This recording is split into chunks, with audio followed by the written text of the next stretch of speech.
And welcome everybody to a long night of matches. Kicking us off will be Power versus Nebraska Numbskulls. Before we get to that, I am SirDimwi, joined by the one and only SputnikKobra. Of course, we have Newton Dad on the cameras. Sputnik, tell me why I'm the best. I feel like that's a loaded question. I mean, I don't know how to answer that one. I mean, you're the best because, I mean, you got that smile that just brings light to all of our lives. And we would be in the darkness without it. In the darkness, indeed. But here, the team's ready up. We are going to get started here in round one again between Power. Nebraska Numbskulls Power going to be playing with Rev, Alien, and Bloop. Superfly. No, thank you to Superfly getting us that spark link nice and early. Then on the right in blue, Nebraska Numbskulls, Jumad Row, Raptured 9, Vanzy, and Jakey as we get started here in round one. These two teams are going to get underway here. Sputnik there, launch away. Who's going to get the first touch? It will be Power there, as Bloop loses a handle on it, but Rev clears it up. So we'll be in the hands of Superfly. So Superfly looking at 2 ahead, waiting for his teammate to get a shield. One is set below shield, as they're going to send that one back, and that's going to be a little bit of an errant pass. Going to be in the hands of Vanzy, so Vanzy will pick that up. Vanzy to clear that through. That stack isn't too fast, but that's going to be in, so Vanzy's going to hit that 61-meter shot, and we know Vanzy can do it, and he does it right there. That's really how we're going to start this game. 61 meters. Vanzy off the double bounce, off the floor. The double tap, we'll call it. Is now 30 seconds off the clock. In fact, 45 seconds off the clock. Bloop will handle this one again here. Power had possession. So that shows you that's kind of might be an omen to come here. As this Nebraska Numbskulls teams have been moving themselves up the ladder here throughout the season since they became a team, not that long ago, I believe, or since at least changing the roster. And Jumad Row will get that one picked off, sent out. Jake intercepts it, sends it in for the 3, and 2 threes in a row. 1 minute in, Nebraska Numbskulls have a 6-point lead. And right now, Numbskulls has that momentum. An excellent dish down court by Jumad Row, and be picked up by Jake. So you'll see Jake thinking he was under pressure and opting to take that shot and then slowing it down and putting that one easily because those stacks were locked up in the backcourt, and that's going to be pressure on the QB at midcourt. It will be taken at the ceiling by Rupture. Rupture's going to forward that one to Madbro, and that one's going to be forwarded once again to the ceiling. Jakey now with the drive. He's going to get stunned out. A nice stop there by this defense. And Bloop sends that one out. Does make its way all the way down and in. Rev, long shot, goes wide. Alien collects it here, sends it, brings it. Ducks one, gets it in on the dunk. Alien will get Power's first goal here of the game, putting them 2 on the board. And within 4 here, 2 minutes in. So it's still anyone's game. This is the first game of the night. This is Power versus Nebraska. Almost stumbled over that one. Nebraska Numbskulls. And we got a lot of games tonight. Do we have any master games tonight? Yeah, the second game, the second of 5. The one after this, Ignite versus Ethereal. As Bloop hits a masterful shot there, 20 meters out, off of the backboard. Brings his team back with a 1. Excellent shot by Bloop. So initially with all that momentum, you see the Numbskulls, and the Numbskulls maybe slowing it down, maybe relaxing just a little bit. But it's only a 1-point game, so with possession now will be the Numbskulls. Raptured is just going to slow it down, wait for that defender to come ahead, and trying to throw that stun. They're going to send that one through. So really just a lot of dishes right now, not a lot of cohesive play that we've seen for the past few minutes out of the Numbskulls. Yes, Power will get this turnover here. And someone do them dishes before Mom gets home. She's not going to be happy with us. The Superfly sends that one across. You said dishes. Made me think of dishes. You trying to get grounded? Yes, indeed. Okay, I definitely shouldn't go anywhere with this joke. But now with it, it's going to be Superfly. Ooh, a nice stop right below that goal. So Vanzy's going to send that clear through. That stack's going to look to pursue it and pick it up at mid. Dish that one further down the court. Now in the bubble. Ruptured with it. Rupture's going to find the angle. He's going to send that one in for 2. So should I stop saying dishes? Or like, what should I say, Dimwi? No, you're fine with dishes. I'm actually scooting back here. Newton Dad, did you see what I saw? Maybe not. I don't know. Your angle. I was hoping you had a different angle on that than you did. But it might not have been what I think it was, so we'll move on. As I don't want to. It very well could have been. As Bloop sends this one across. Rev back. Nice ditch move here from Power. Suddenly, look at this. This is looking like a master tier team right here. As they get this one, that chain is broken up there. That Superfly sends that one in, edge of the bubble, up to the ceiling. Where Jakey will get it picked off instead. So they had some masterful possession there from him, but they do get it back. As Blue sends this one. Are they going to catch him in transition? No, good stun there on the far side. Raptured picks it off, sends it out. That doesn't get it out. Rev is going to get there. Maybe no, not quite. Though somehow Vanzi gets a hand on it or a headbutt. Something happened. Vanzi said, but it got sent in, and another turnover there, as Nebraska Numbskulls will regain possession and send that one out. But Alien on the back line, just give it right back to Power here, who are still in possession. Sputnik. Yeah, they're just running down this clock right now. They're down by 3 points. You got forward positioning from all their players. You're gonna send that one down to Alien. I mean, this is just slow play right now. I mean, it's not exactly the most entertaining play, but they're going to find that one. That's actually going to be a stop right off the rim, but picking that right back up will be Bloop. Bloop's going to send that pass a little wide of its target. So, I mean, they're going to take their time, and then they're going to strike on that, and they're not going to be able to make those points. So, still with possession, though. Power's going on like 3 minutes. Yeah, it's been a little bit here. In fact, the Power's possession time just now hitting 2.5 minutes. That's with, while your hand's actually holding the disc. It doesn't count those seconds between when the disc is, kind of on the way to a teammate. As Bloop sends that one in. Oh, they're going to look for it. Hits a cutting Alien. Ducks one, gets by 2. Hits it for the 2. Brings the team back within 1 here. 8-7. Nebraska Numbskulls still maintain this lead, but only just. That's a lot of composure and restraint you just saw from this team. And Power took 3 minutes off the clock. They just tried to get set up in the best positioning they could. And they found that right there. Even though that 1v3 in front of the goal, that duck would allow them to find those 2 points. So still a 1-point game. That one's going to be just into Vanzi's hands. He's going to finish that one off. So that's a quick response from the Numbskulls. That's that reach from Vanzi there. That's that... he's got that 7-foot wingspan. I know it's probably not actually 7 feet, but it is. He's a tall guy. He's a tall guy. He's a very tall guy. He's a really tall guy. I remember at the first Redshift LAN, I remember meeting him in that game. The two of them were both exceptionally tall individuals. That made me feel as short as I actually am. Even though I'm not short. What are you talking about? As Rev on the near side sends that one back. I'm perfectly average. Superfly sends it in. I'm not self-conscious about it. It's Vanzi. Picks it off, sends it out. That'll be a good clear there, though no chains getting together all that quickly. There will be a proper race where they get. Oh my! Wow. That looked pretty cool.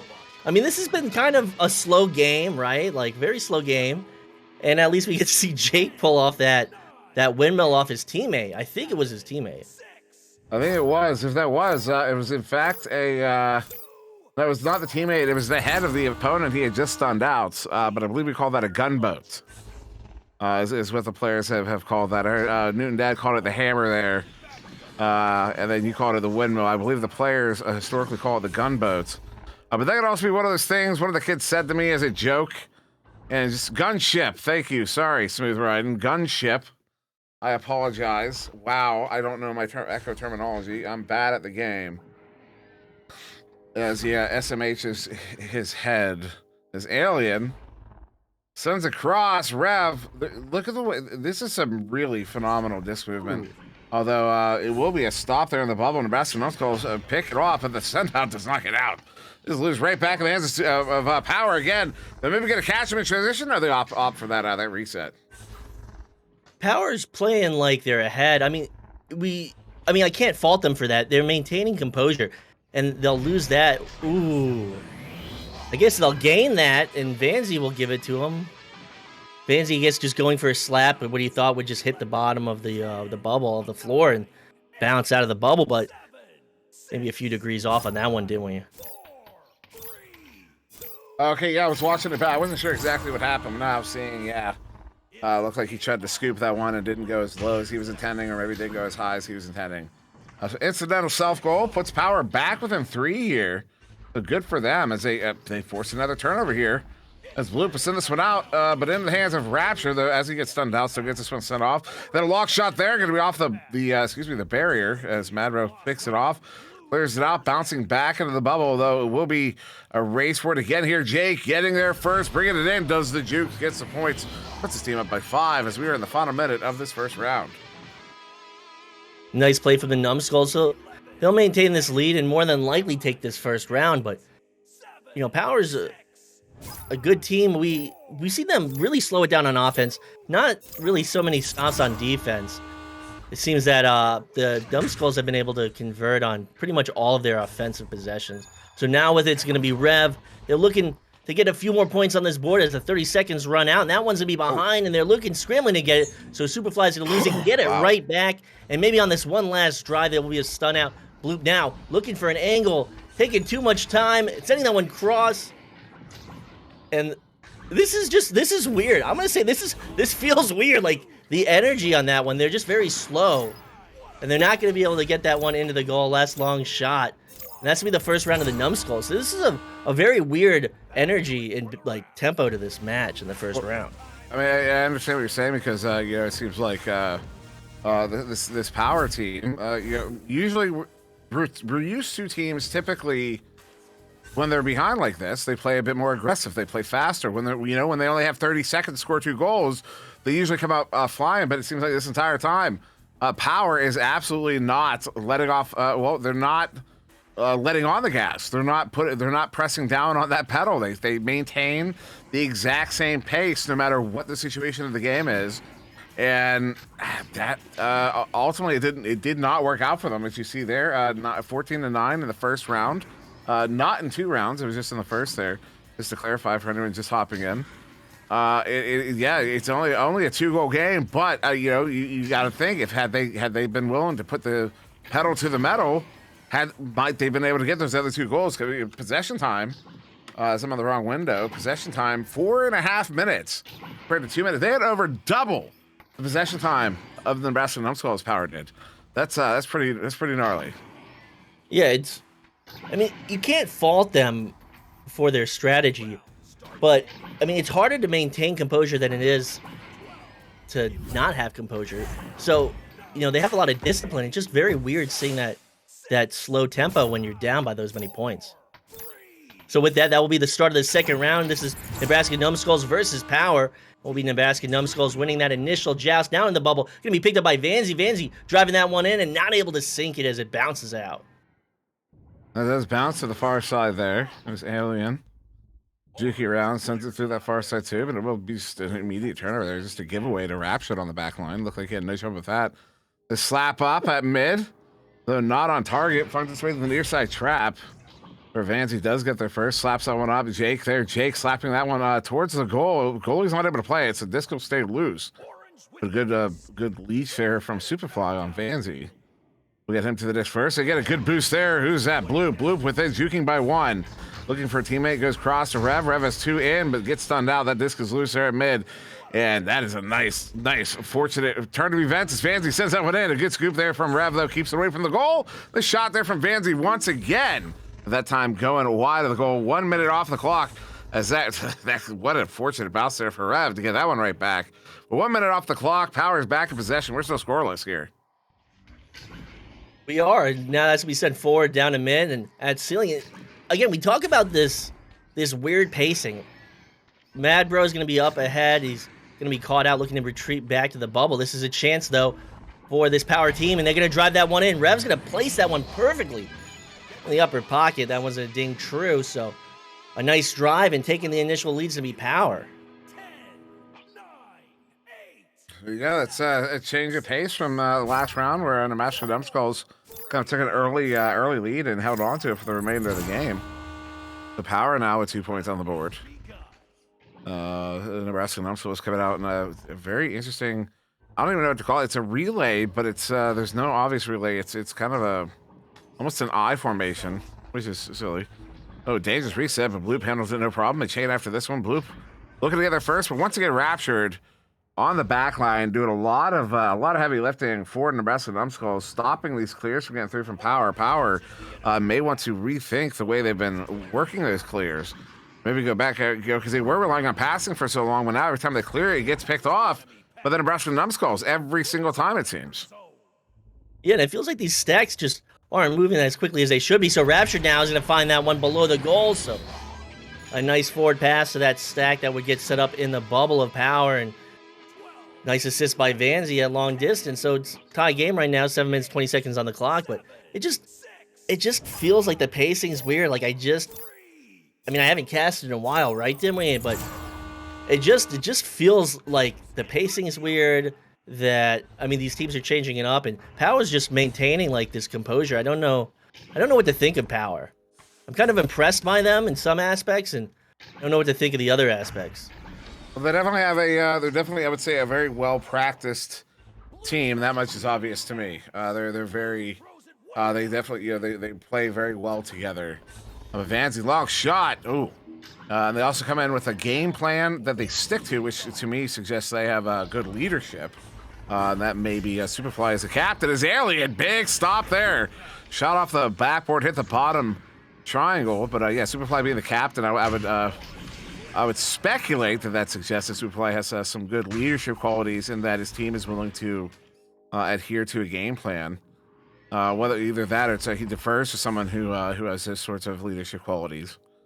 Someone else on the team is Superfly with it here, opts for that reset. And you see again, this every single time, patience from this Power team, good or bad, whether or not it's going to pay off or not. It's always patience. They're always ready for that reset there. Alien's probably always calling for it, always ready for it. Is he juking away from that player? Oh, the setup there, Bloop trying to bring that one in, but Jakey reads it. Turns it around, clears it out most of the way. And this is a team I haven't seen before, this Power team. I've definitely seen a lot of the players on Nebraska Numbskulls. I've yet to see them play this season, though. But all these players on this Power team I have yet to see, but I would like to see a lot more out of this team and a lot more out of these players. It's obvious from the way that this Power offense plays is that they all trust each other. I mean, you have to to be that patient, there's got to be a lot of trust. There's got to be a lot of communication. So with time, I would just like to see where this Power team ends up. And with that drive, Mad Bro's going to take that in for 2 points. Only a 2-point game. This is low scoring, almost halfway through the second round, Dimwee. Yeah, it's much lower scoring than that first round we saw. Yeah, exactly halfway through. We're going to have, exactly 5 minutes on the clock once we come out the tubes here. Nebraska Numbskulls take that 2-point lead here, 4-2. They did take round 1. They are looking to end it in 2. Once again, a very competent team looking to make their way into the master tier in this final cycle 3 here. And Superfly walking this one up slowly here. And stops up again. That patience. You see that patience again from Power. They despite the fact they're down by 2, although a little bit quicker this time. And look at that. Superfly just sets that one in. And we'll tie it up here just over halfway through the second round. And with that, we'll get a timeout. I mean, it's a low-scoring game. It's tied up. I feel like it should be more exhilarating than it is. But, I mean, it's still a good game. This is the first game to start off this night. There's going to be 5 games total tonight. This is going to be the first one to start us off. We're going to have Ignite versus Ethereal in the Master matchup sometime tonight. I don't know where it is in that order, but... it's next. Oh, it's up next. Indeed. So I didn't even know that. But it's going to be a good night of games, didn't we? It is going to be a good night of games. And also, this is something we want to get more in the habit of. Although the game, we're going to be getting back to this one quickly, so it'll be very fast. HyperX supports VRML with high-quality HyperX Quadcast S. They also provide our champions with HyperX Cloud Alpha headsets. Yada, yada, yada. HyperX is awesome. Go check them out. We're going to get started here in round 2. Apologies for that one. Try to fit in too much. There's now 4:10 on the clock. Some habit we're trying to get into. There's a big turnover there. Oh no, not a turnover. Almost a turnover. Jake bringing it in. That goal is wide open. Good for the 2. It only took them 11 seconds. Shout out to T-Lud for the gifting 1 tier sub. Thank you very much for that as well. As back to the 2-point lead here for Nebraska Numbskulls. So looking to take this in 2 right now is the Numbskulls. The Numbskulls, did they start at the beginning of the season? Have they been fighting for Challenger Cup since the beginning, didn't we? I'm not so sure. I know recently, I think they recently brought on Vanzi, and it's had a really positive effect. I don't think they're, to be honest, I'm not entirely certain. All right, I'm not sure where they started and what the exact catalyst was, but I know they are now a contender for that for the Challenger Cup, potentially. I definitely agree. So now with it at the ceiling will be Bloop. Only a 2-point lead to the Numbskulls with possession. Superfly's going to lose it. Going to be in the hands now of the Numbskulls. They're going to dish that one all the way down court. Just be outside the bubble. Looking to get it will be this defense. They will find it. So Alien now with possession. Gonna send that one cross. And even under full pressure in their backcourt, they're gonna maintain composure. So now they have that right outside the tube. They're gonna send that one down. This is a good chance on that drive. Looking for it. Not able to find the shot. Will be Power. Oh, yeah, Savannah was taken as correct in the chat. This was I forgot about that. This team was known as Rapture and Friends for a while there. But again, I don't know where they began. Early in the season, they were ranked about at about 20, says Nuked. Superfly across the bloop. Again, this very patient offense from Power. Bring it in. A shot, though, goes straight down. Rapture will come out of the goal to play that one. Sends it out towards mid. They're caught in the near side. Trap as they will send this one through. A long shot on goal. It's on. 47 meters out. It's going to put the Nebraska Numbskulls up by 5 here in this second round as they look to close this one out in 2. Excellent shot from Mad Bro. Able to get that right along the wall through the tube. Excellent play. I mean, we haven't seen any long shots this whole game. I don't think we've seen any shot longer than like 17 meters. No, like 10 meters. Oh, we did have the 61 meter to begin with from Danzy. And on that drive, that's to be Alien. So I forgot the first goal. But every other goal except for the first goal was within 5 or 7 meters. Yeah, it's been otherwise a close game. There have been a few threes, but not many. As we get another 2 there from Power. They're back within 3 here. And only a minute 20 on the clock. This is going to be down to the wire for Power. As they do get a stun off on that quarterback. So Vancy's able to receive it there on the far side at mid. Although it will turn over there. Alien coming over with that one. A minute 10. Alien up to Bloop. Has to track this one down. Does. Then I have 2 in the bubble. Sends that one across far side to Alien. 1 minute on the clock. They either need to score 2 quickly or they need a 3 to tie it up to push it to overtime. As Bloop again, this patient offense, even in this situation. Send that one up. Rev hits that cross pass. They're going to hit the 2. They're only going to have about 29 seconds, I believe, on the clock once they come out of the tubes to make up that 1 more point there. And maybe they've decided that in all circumstances, they should maintain composure because I guess they reinforce that. Maybe they reinforce that behavior. Maybe I'm looking too much into it, but really, you see their composure right there. You called it. It's only a 1-point game, less than 30 seconds on the clock. And it will be along the wall in the hands of Rapture. Rapture's going to pick that up, send that one right back to the wall, looking to take out these last 18 seconds, just run the clock out. And right now, Power's not looking to let that happen. They're going to lose possession, so Mad Bro now with it. It's going to be another stun, but 8 seconds. Is there enough time? Did we? I don't think there is, but that one's going to be down court. This is a chance in the hands of Rev. Rev sending that forward to Bloop. Bloop looking for an angle. Bloop looking for something. He's going to lose it. And that's it. 1-point lead in the second round. This will go to the Nebraska Numbskulls in 2. So there you go. Nebraska Numbskulls are going to take this game in 2 here over Team Power. Very well done. They say this second game, 9-8, barely taking it, but they do indeed take it in the end there. So congratulations to them. They did this very, very confidently. You've got, I want to look at the possession time, 8:46 to 4:50.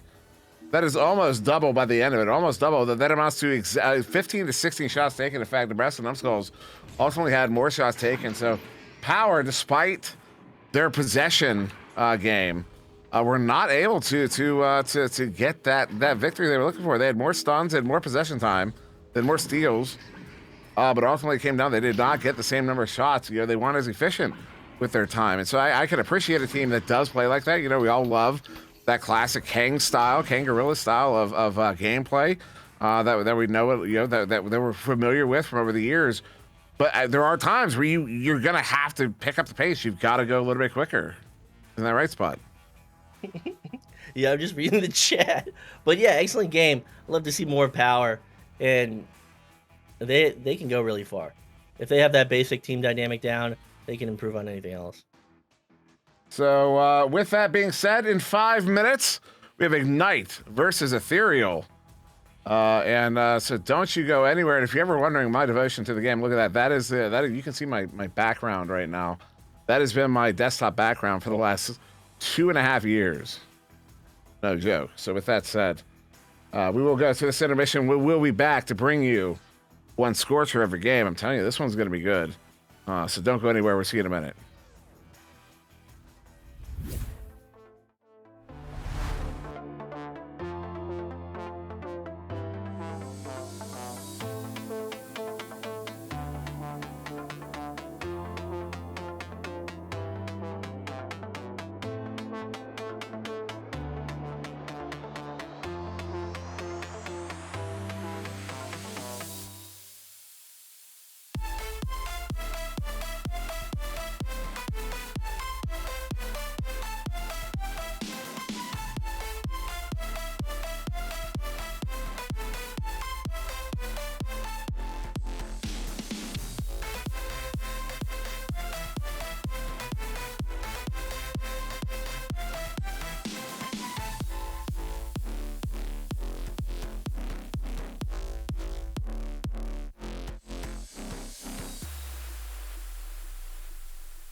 Yes. Easy going right there.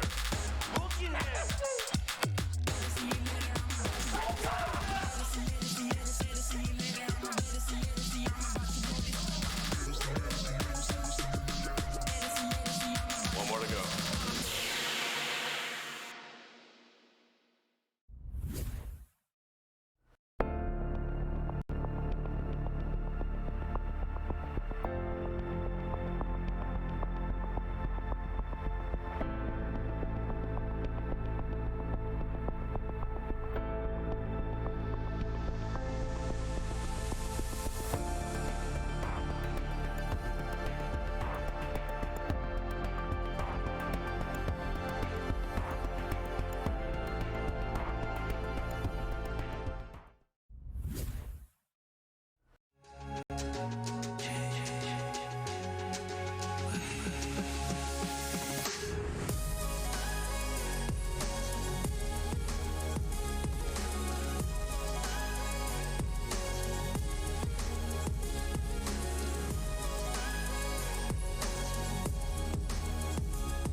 VRware. Our passion is for the future.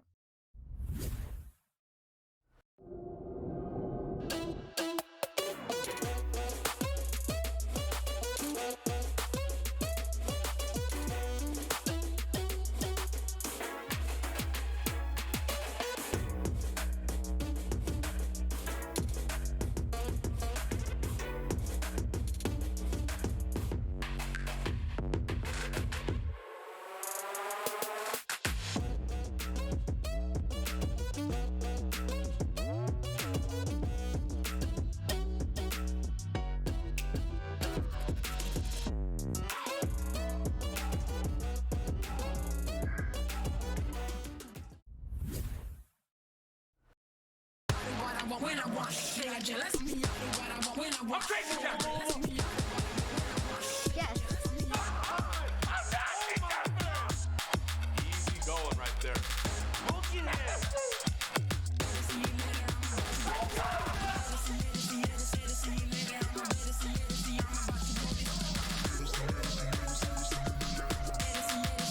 One more to go.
VRware. Our passion is for the future.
And welcome back, everybody, to a hot one. Indeed, we thought we were going to see Andy Andy What in the game, but no, it looks like Jaywalker has made it in time. So we will get started with proper rosters here. So once again, I am SirDimwi in for SirDimwi.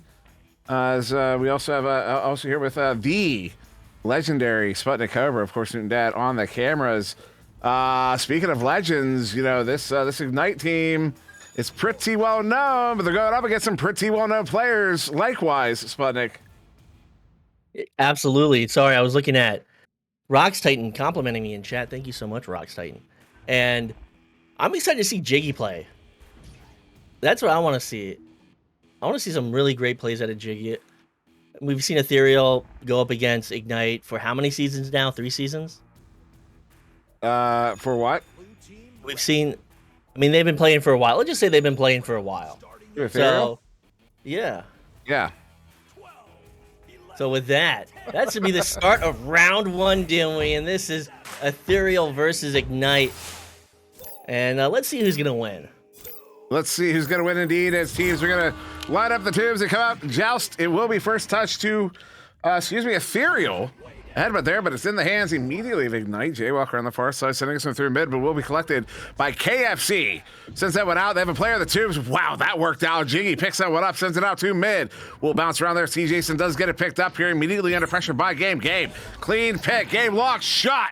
Going to be off of the barrier, finding its way to the far side. Ryan with it now. Ryan, a walk shot of his own. Hits that one. Reliable Ryan Rhino has entered the building. Headed that one 18 meters out, 18 meters a second, putting Ignite up by 3. So we're gonna crank up the energy levels now from this match, from the last match to this match. Is that how it's gonna be? Is that what happened? I don't do it on purpose. Are these teams gonna crank up the effort? Let's see how this goes. I follow my, I follow my my happy chemicals. And with that, that's gonna be a pass. Serotonin and like. Absolutely. So now it's gonna be KFC. KFC. He's going to take his time, send that one shortly to see. Ooh, a nice stop from Game. Games that send that one in. That's off the backboard. That one's a ding, but an excellent stop. Games have followed up and dunk it right in. But talk about great positioning. Able to react, find that short pass. They were sending a short pass between each other on the backcourt from Ethereal. Game put that pressure, cut off that angle. Excellent play from Ignite. Ignite wasting no time warming up here. Minute and a half in, they've got 2 goals on the board in the first round. Typically, the first round's much closer, at least lately in Ignite matchups, at least this season, but they're looking a lot stronger. This one is Game walking this one up on another turnover. They stun out that stack. Game still gets a shot off, goes low.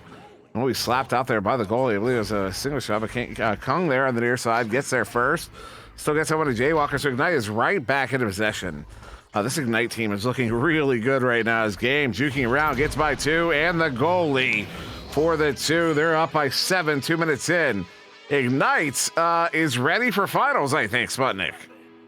Absolutely. And you see how aggressive the Ethereal defense was coming out of the bubble. You see KFC coming out of the bubble, and they did the right thing. They applied the right pressure, but just Ignite able to get it right past them, work their way right past that defense along the shield. So now it's going to be Ethereal, and they're going to send another interception. Jaywalker's going to shut that one down, and that's a forward pass to Game, and Game's going to ding that one, but they've got the advantage. They'll find possession off the backboard. Jaywalker's going to finish it. Wow. I'm going to be honest, I expected Ethereal to come out swinging a little bit harder than this. I'm a little surprised that Ignite is walking on them like this. You kind of expect Ignite to win most of their games, if not all of their games. There's certain matchups that historically are a bit closer. But this is, as well, you look at Ignite's performance this season, first rounds have been very contested in Ignite games. Oftentimes, those also tend to be the rounds they tend to fall in. It's those first rounds and then getting those reverse sweeps, but not here. Not here at all. His Game gets another one there for the 2. That is his 6th point of the game. Putting his team up, Ignite up by 11 here, just over 3 minutes in. Sputnik, that is a pace. Absolutely. Now, see, Jason's going to get it. So down by 11.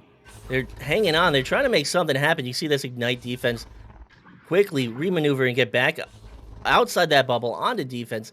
And Ethereal's just trying to find something to get by this defense. There's a single shot, sending that one into the hands of Jiggy here. Jiggy sending that one back. Nice disc control here from Ethereal. It's what they're going to need to get by this defense. Single shot, nice cut. C. Jason brings that one in for the 2. Took them 4 minutes to find it, but they do find the goal plane there, bringing them within 9. So still a long ways to go there, but that is a goal they desperately needed.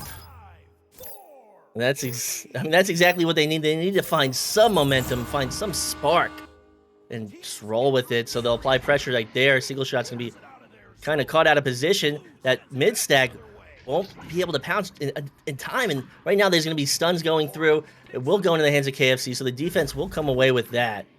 But you know, that's one stop out of 3, 4, 5 possessions right now. Nice shot, but C. Jason good stop in the goal there. As KFC sends that one through the near side too, though Kong will get there first to collect it before he can get stunned or anything. Sends that one right back through mid, and look at that clear. That clear is all the way down to the edge of the bubble there, where Kong will get his own clear in and sends that one in for the 2, putting Ignite up by 11 here once again as we approach the halfway mark of this first round. Ignite is looking really polished right now. I mean, they're looking like Ignite.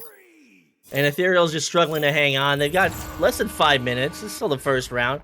I mean, they've got some points on the board. They can find some momentum. They can send that one cross in the hands of Single Shot. Single Shot now along the floor into the hands of Jiggy. Jiggy looking for an angle. Maybe to send that back to Single Shot. Actually, send it all the way back. But Ignite stacks are too fast. They're going to react. They're going to send that one down court. They're going to pursue it. And then they got it in the bubble. And they're going to put 2 more on the board.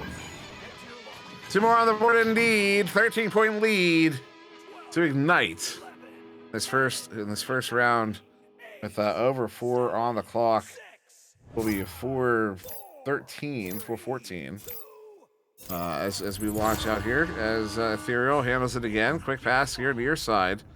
Ignite chain ever shooting, and it will still be a turnover there. Kong picks that one off, though the send in not on. Single shot scoops that one into the Ignite zone. KFC looking to track it down. Unfortunately, we get a boost from Ignite.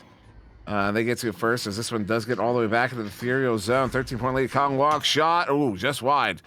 It's that post picked up by Ryan. Ryan stunned out. Will be grabbed by C. Jason at the goal, near the goal, kind of in that crease there. C. Jason sends this one all the way in, taking a bounce near the goal in the bubble there. They have an opportunity as Jiggy gets it, but stunned out. Who's that? C. Jason in the area, juking. Gets his pocket picked by Game, who looks for that clear. That one's going to be through, and Ignite once again looking to get this down court. We'll find out the ceiling. That shot's going to be good, so Games to put 3 more on the board at 13 meters.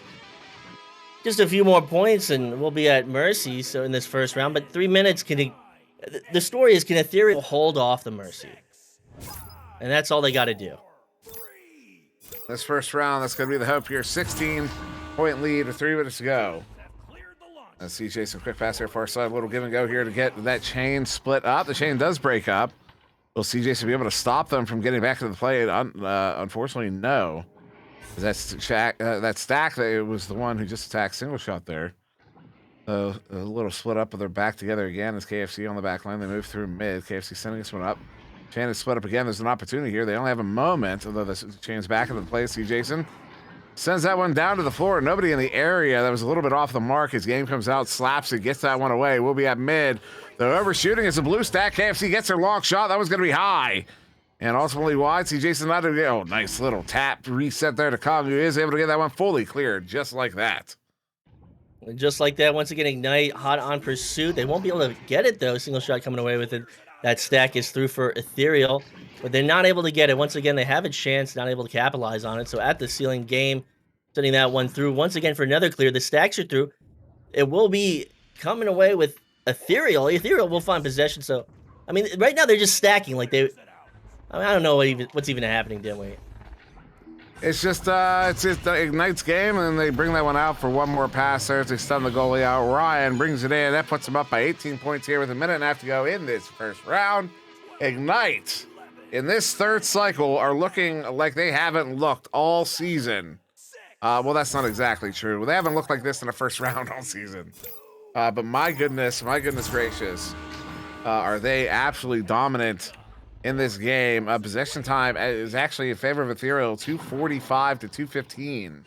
Shots taken, favoring Ignite 15-4 as they get another turnover there. Ryan with it, minute 15 on the clock. Ryan sending that one out. But in the hands of CJ on the back line. Does turn that one back around. KFC long shot, but Ryan is already in that lane. He smelled that one as game. Now looking for a clear. So now with possessions to be game, so less than a minute on the clock. 18-point lead. Strong first round from Ignite. Now with possessions to be Kung. Kung setting that one up, and nice slap, nice save. CJ to stop that one. So still with possession will be Ignite looking to end this round with this Mercy, with these 2 points. So they're going to drive that one in game. Game's actually going to lose to the KFC, so once again, Ethereal's going to hang on for just a little bit longer. A little longer indeed, as that one's in the bubble there. Kung gets it and has to quickly turn that one around. As Ethereal has not let up at all here. KFC stunned out game with it. Game sending it up to the teammate Jaywalker, who will send it in for the 3 to end it. In round 1, 23-2. As they jump that one to a second round a little bit early. But Ignites, once again, looking exceptionally strong. Although notable, the only player in the game with double-digit points is Game with 11. Although if you're playing scoreboard bingo from Ignite, you're just looking for Jaywalker, get a save. And What a first round. I'm looking at the chat and I just see like a bunch of like Yogi Berra-esque quotes. I don't know if you know Yogi Berra, the baseball player. Baseball player. I'm familiar with. Who barely spoke English and had the worst quotes. Well, he had the best quotes, but they made no sense. You can't win the game. You can't win the game if you're mercied. That reminds me, you say Yogi Berra, that makes me think of John Madden. You got to score more points if you want to win. But the team that scores the most points tends to win, something like that. I mean, rest in peace to John Madden, the legend at the booth. My boy isn't yelling enough. I mean, everyone just wants to hear KFC yell. I mean, I don't know if you can hear him yelling. I don't know if he yells in game in his own comms, like for VRML matches. Yes. He has that hype. He's that hype all the time. Yes. In fact, T-Lud posted to TikTok recently some behind the scenes looks there. I don't know if she must be shouting that out or not. So maybe we'll move on from that. Unless you let me know in the chat if you want me to not reference that. KFC far side sends it up, single shot behind the goal. Oh, goes just wide. Will be collected though by KFC far side again. KFC back to single shot. Single shot wants to. Oh, there you go. See Jason with the stealable slam. Puts it in for the 2, and Ethereal is going to take the first goal here in round 2. As the T-Lud does confirm, I can reference it. Yeah, she posted some behind-the-scenes looks at KFC during a recent victory of his, in fact. Nice. So I get the feeling that T-Lud is their parent, so... yeah, that's his mom. Oh, yeah. Nice. We always love to see... not long ago. Nice. We always love to see family and friends and cheering on their loved ones in the game. So now with it, it's going to be Kung's going to lose it. So KFC's going to get a nice stun. Can clear that one down court. Only a 2-point lead right now to Ethereal, but they will lose it right there on that stop in the bubble. That's how fast Ignite is. I mean, you can't even get that shot off. The CJ will collect this one on the back line, sending it to the near side tube. They send a stack after it. Ignite gets it first, but KFC picks that one off. That one again is going to be high. Taking this way up, a surprisingly straight bounce there, but it will be Ignite getting it first again. Kung sending it though in the hands of C-Jason. C-Jason thought about resetting it there, but there was a scuffle on the back line. So it's not able to send it. Now they have an opportunity. A single shot of KFC. Back to single. Oh, the shot off the post. Are you kidding me? The goalie was stunned out as well. They had a good goal there. His game is going to turn this one around. Off of the net there to the near side. KFC does get it collected, and off of that reset. Single shot under pressure. Gets it cleared away. That one will be picked up by Ethereal. They'll forward that one down, but Ignite, quick to recover. It's still anyone's disc. Looking and scrambling for it will be Ignite. They'll send that one right back to game on a nice soft tap. And that clear attempt's not going to go as far as they wanted it. So still scrambling for it. Of both these teams with possession. Ethereal not able to hit that. They didn't take that shot, but right now this is still a 2-point lead to Ethereal. That can't be understated. That needed to be a goal. That was so oh, what a stop there by Jiggy.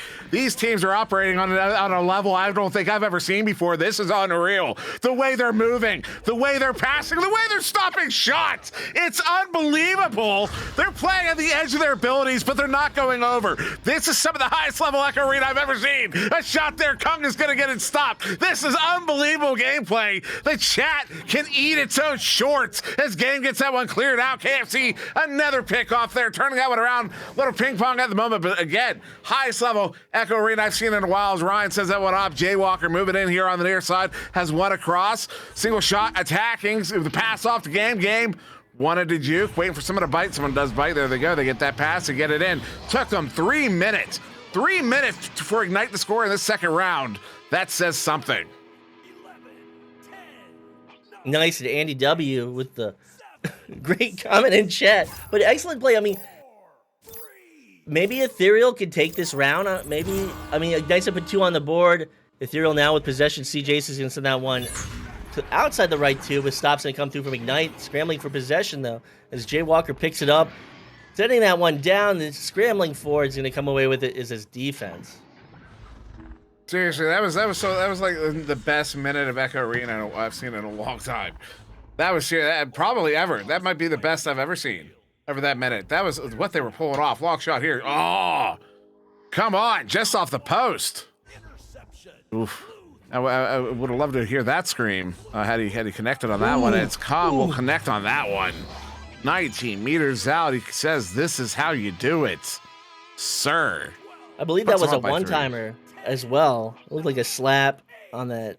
That was a nice play from Kong. So 3-point lead. Not as much of a lead as the first round, but Ethereal's hanging on. We're just under 6 minutes, so that one's be sent left in the hands of KFC. They're looking to put points on the board, but Ignite's pouncing. They'll get that pass off the shot, but just wide. They really needed that. And that's not the first one they've missed there. They've had a few opportunities at these long threes, and they're not hitting them. They would have a lead right now. They would have a lead. Ignite would still only have 2 points on the board, if that. They really need to score, connect on those, as they do connect on that one. KFC hits it, brings it back within 1. Hands are in the air. Don't celebrate too hard yet, though, because after how many threes have been missed, that's just a consolation. What is this whole eat the hat thing about? What did you say? I didn't say anything. This happened on a Monday show where Rox was feeling goofy. He just decided to say eat the hat, and everybody just started running with it. I don't know why. It doesn't mean anything. There's no hat to eat. I never promised to eat my hat. They just do it. It's just one of those things that they decided to start doing, and they're continuing to do it. I can't believe you're doing this to your audience. I don't know what you want from me. I'm not eating goodness. And Jaywalk is going to finish that one off. No one's going to eat any hats tonight. But with that's going to be Jay Walker putting 2 on the board. I don't even know what to say. Usually I just ignore it at this point. Because, just do it. Stop pretending it's not a real thing. If you had to eat a hat, what type of hat would it be? Like a sombrero, a trucker hat? Ooh, and that's gonna be. That's gonna go right into Kong's hands on that nice shot from Ethereal. That was a bait from Kong. He baited that shot in successfully. Although back in possession, Ethereal opportunity here. Single shot sends this one across. KFC, they're not able to handle it. Single shot gets there though. First across C. Jason. They've got 3 in the bubble. 2 in the bubble now. They actually kind of back out here. Single shot walks it away. Pulls Game out. KFC with it. They have 2 out of the bubble. KFC back the single shot. Ignite playing very aggressive bubble defense here, although they do back it up again. They kind of tighten it up there. Oh no, miss pass there. Game is in front, gets a lead share. Is he going to get there? Not quite. CJ to the single shot back to KFC. In transition! Tie game! I don't think any of us saw that coming. Especially Ethereal, but tying this up in the second round. 18 meters a second. Rocket of a shot out of KFC's hand. Tied up, 3 minutes on the clock. We could see, a third round. That might happen. It might just.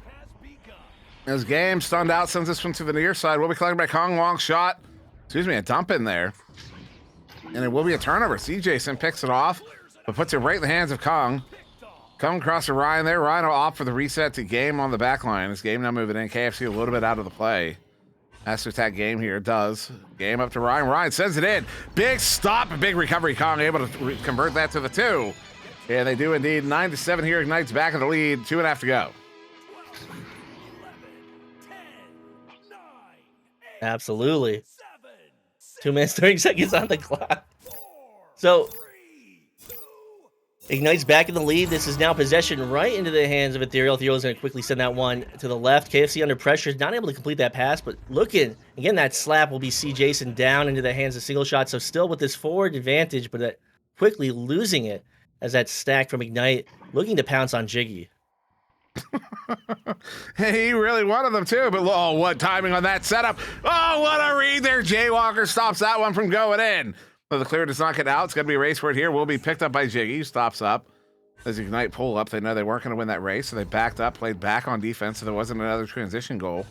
And C. Jason pulling game out. C. Jason up. KFC hits the floor there. Oh, good read there. Kong comes out to play the man, but in the hands of C. Jason. C. Jason looking for an option across the single shot. Single shot, bringing it in. Game there stops it, turns it around, gets it cleared out. That is a full clear. And that will be picked up, and that will be sent in by Ryan. So that's now a 5-point lead. Any chance for a third round is, quickly dwindling for this Ethereal team.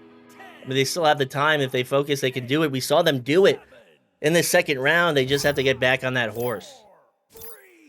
Indeed. There is still time here. 1:10 on the clock. C. Jason, quick pass there, far side. He pump faked the first and sent it second. KFC up to Jiggy. Jiggy over to single shot, cut again, gets 1v1, hits it. They're back with a 3 with a minute to go. It only took them 9 seconds. This is possible, Sputnik. It definitely is. You just need to maintain this pace. And let's see what Ignite responds with. They want to take this in 50 seconds and counting on the clock. Anyone's game, so to take possession is going to be game. And it will be, he's not under pressure right now. So he had more than enough time to run that clock down a few seconds, sending that one cross. They're going to now forward that one all the way down for that clear. And Ignite's looking to get down court, but this is in the hands of Ethereal. Less than 30 seconds. Dimwi, I only have to put 3 on the board. Only 3, but that's a tall order against this Ignite team. A single shot with it on the near side. They're going to need to stun the goalie out. 20 seconds. Single shot. Sends it across. Hit single shot. Oh, excuse me. That was CJ's with a shot. That one went wide. 13 seconds. Loose on the near side. A bunch of stunts coming out. KFC trying to get there. Jaywalker with the leech. Gets that one cleared away. That might just do it there. As that one is into the bubble here. Will be collected by Ryan, who is uncontested, and will get that final ice on the board. And Ignite will ultimately do it in 2 here, as they take a 14-9 lead with 3 seconds left off of that one from Ryan. But hats off to Ethereal in that second round, because that second round was more what I was expecting in the first. That's exactly what I was expecting, but good performance out of Ethereal to, create some game, create some bit of competition in the second round. They just got absolutely washed in the first round, but great game to both teams. Ignite maintains the edge, and let's see what's going to happen going forward into the Challenger Cup, into the Elite Cup, in the finals. We will look ahead indeed, and we have more games to do. We're kind of hitting them back to back to back tonight, although Sputnik will be leaving us for this next one, and coming in will be Offbeat. So stick around for that. We're going to transition real quick. Don't go too far. We will be back in just a moment.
and welcome back, everybody.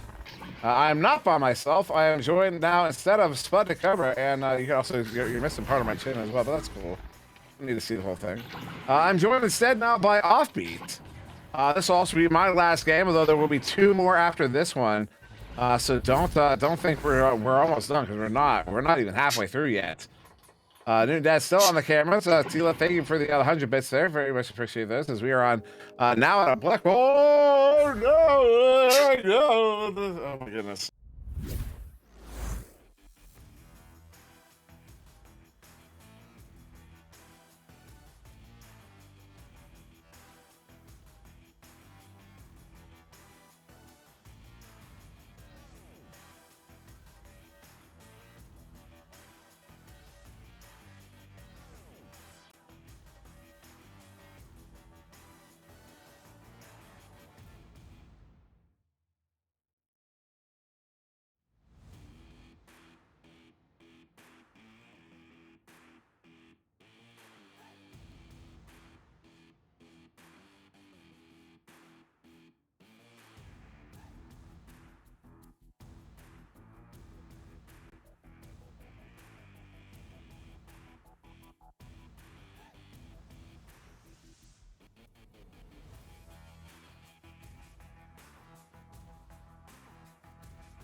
For it if they can play their best here. And fun fact, we are muted. Wow. Not anymore. Not anymore. Right as Blame I Newton say Dad. it. Everything wrong with this cast right now is Newton Dad's fault. I'm on mic, and I'll take it for everything because, wow, what an entrance that was. You guys deserve better. So hello, everybody. I'm SirDimwi, joined now by Offbeats. We are no longer in a black hole, and we're no longer inside of a template. Those got Newton Dad on the cams, as you just heard. And welcome back. I will reiterate, I don't appreciate your accusations, and if you knew me, you'd understand why they're so absurd. As we are quickly, I imagine quickly getting into this one. I see both teams are in their spawn rooms, their respective spawn rooms, and I hear one ready up. I expect to hear another one. Offbeat, as I said, tenacious herbivores versus Hustle and Flow here. 2 platinum tier teams get ready to start here. Yeah, don't know if we heard it before, probably not, but 2 high-level platinum teams. So these are teams like just on the verge of diamond, either with this game or maybe with another game. As we are ready now, the joust is out, and it is going to be the herbivores getting first to that disc. It's going to get bumped all the way down, but it will be picked up by that backstack coming back, and will get cleared up to the midfield, getting out of immediate danger, but not applying too much pressure beyond that, as herbivores are going to pick that one back up. The pass not quite going to connect, though. It's going to bounce off the sky, and that one is going to be cleared down into the trap area. Not quite out, though, as Knight's going to get that. Looks for the long 3, but that's scooped up on the back line by Mark, and that will get cleared out. Cleared out, and also by the back line, though, they do ultimately pick that one up there, that backstack, cash flow, with the send out. In the hands of Green Shirt, looking for the cross pass, a little bit behind Knight, though. Past the Trackness went down, but gets stunned out instead as Bamboo Panda sends that one through. Bamboo Panda gets his own clear, sends that one up, off the barrier there. But Mark, 70, will get that one in for the 2, and that's your first goal here of round 1. 48 seconds in. Hustle and Flow have the lead.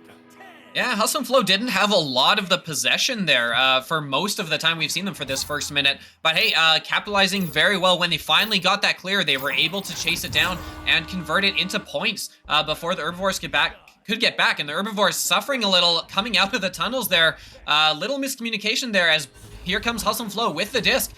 They've got not quite an automatic rush, they've got 3 good timing there to hit J-Train right after coming out of the stun. Pass back across underneath the goal, looking to throw it back over, isn't quite going to get that one in, but the clears not quite getting out. Finally will be dumped up the middle and picked up by that backstack as the herbivores now back the other way. It is Knight with the disc looking down below the goal. That is Cash Flow. Moving up, looking across, open on the shield. There is Knight. Knight moving it, but that is going to be saved by Mark. Mark is going to clear that one away. Yeah, Mark will get that one cleared away. I just want to say that. Spice Knight, 5 tier 1 subs. Thank you, sir. Gifting those out to the community. That's Free Smoke, bringing that one in. Oh, that one goes wide, I believe. J-Train sending it back across. Bamboo Panda. They have one stunned out. Bamboo Panda waiting for that one to bite. Does. Ooh, a good grab there. Cash flow. Stops the flow of that one. Is that one sent out there? Uh-oh, look at these stacks. The shot off of the post. That is a heartbreaker as it makes its way outside of the bubble. Yeah, out and J-Train doing a good job to grab that and throw it back to an open man in the tunnel. That's Free Smoke, who's going to be looking for that long three. Isn't going to connect, though, and some great accuracy coming back from the Herbivores there. Oh, but they're going to lose that one. Awful miscommunication there. It's back the other way. Comes Hustle and Flow. They are going to slow this one up as Free Smoke has to backpedal, pick it up, but has an open pass underneath the goal. But no, great job converging by the defense. They're going to keep that one out. And in what's been a relatively low-scoring half so far, still only with that one goal to show as Cashflow moving the other way, but he's going to get the nice ender there and is going to convert that into a goal, tying this one up. There you go. It took almost 2 minutes. They do get another goal in here, except this time coming from Tenacious Herbivores. As that one from Cashflow. It's 3 minutes off of the clock. Tie game here. Mark will handle this one as they go for a kind of a shallow left side relay, but then send it weak side, and that Chain's going to be able to track that one down. Knights on the far side as Cashflow cutting in on the... Oh, ambitious shot there. Was looking to beat the goalie with a little razzle-dazzle, but Mark will stop it. Sends it out, but will be collected, though. Becca on the back line. Becca over to Cashflow. Bring that one in. Is going to bring it. Nice move, and that will give Tenacious Herbivores their first lead of the game.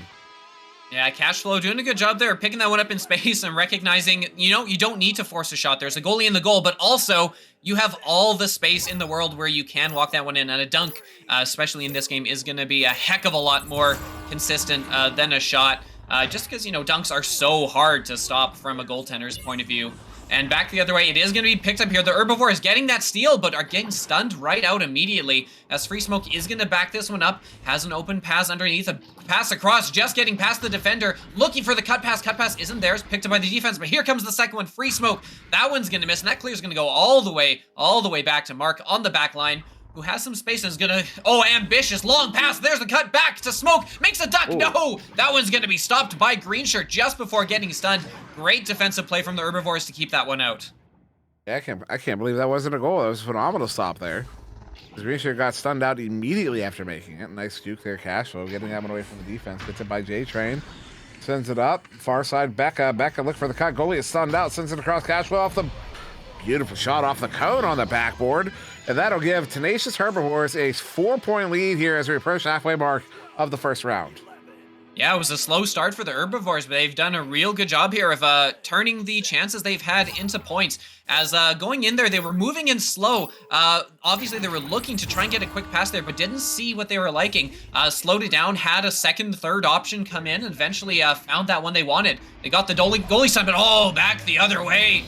Bamboo Panda is going to take advantage of that very fortuitous bounce and put that one in for a quick 3 the other way. We're back to a 1-point game. That one almost looking like a fast pitch softball, bro. The way he kind of came up and around the shoulder there. Yeah. That was just my angle. Maybe not. I don't know. It was more sidearm. Anyways, Green Shirt, quick pass far side, gets by the intended target. That is Cashflow getting stunned out. Knight in the area trying to get it back. Actually, it'll be just... They had to Green Shirt. Says it went up. And it will be collected by Mark instead. So turnover there. 6 minutes off the clock. Tenacious Herbivores give it away. Free Smoke, long shot from the tube. Hits it. 37 meters out. Puts his team up by 2.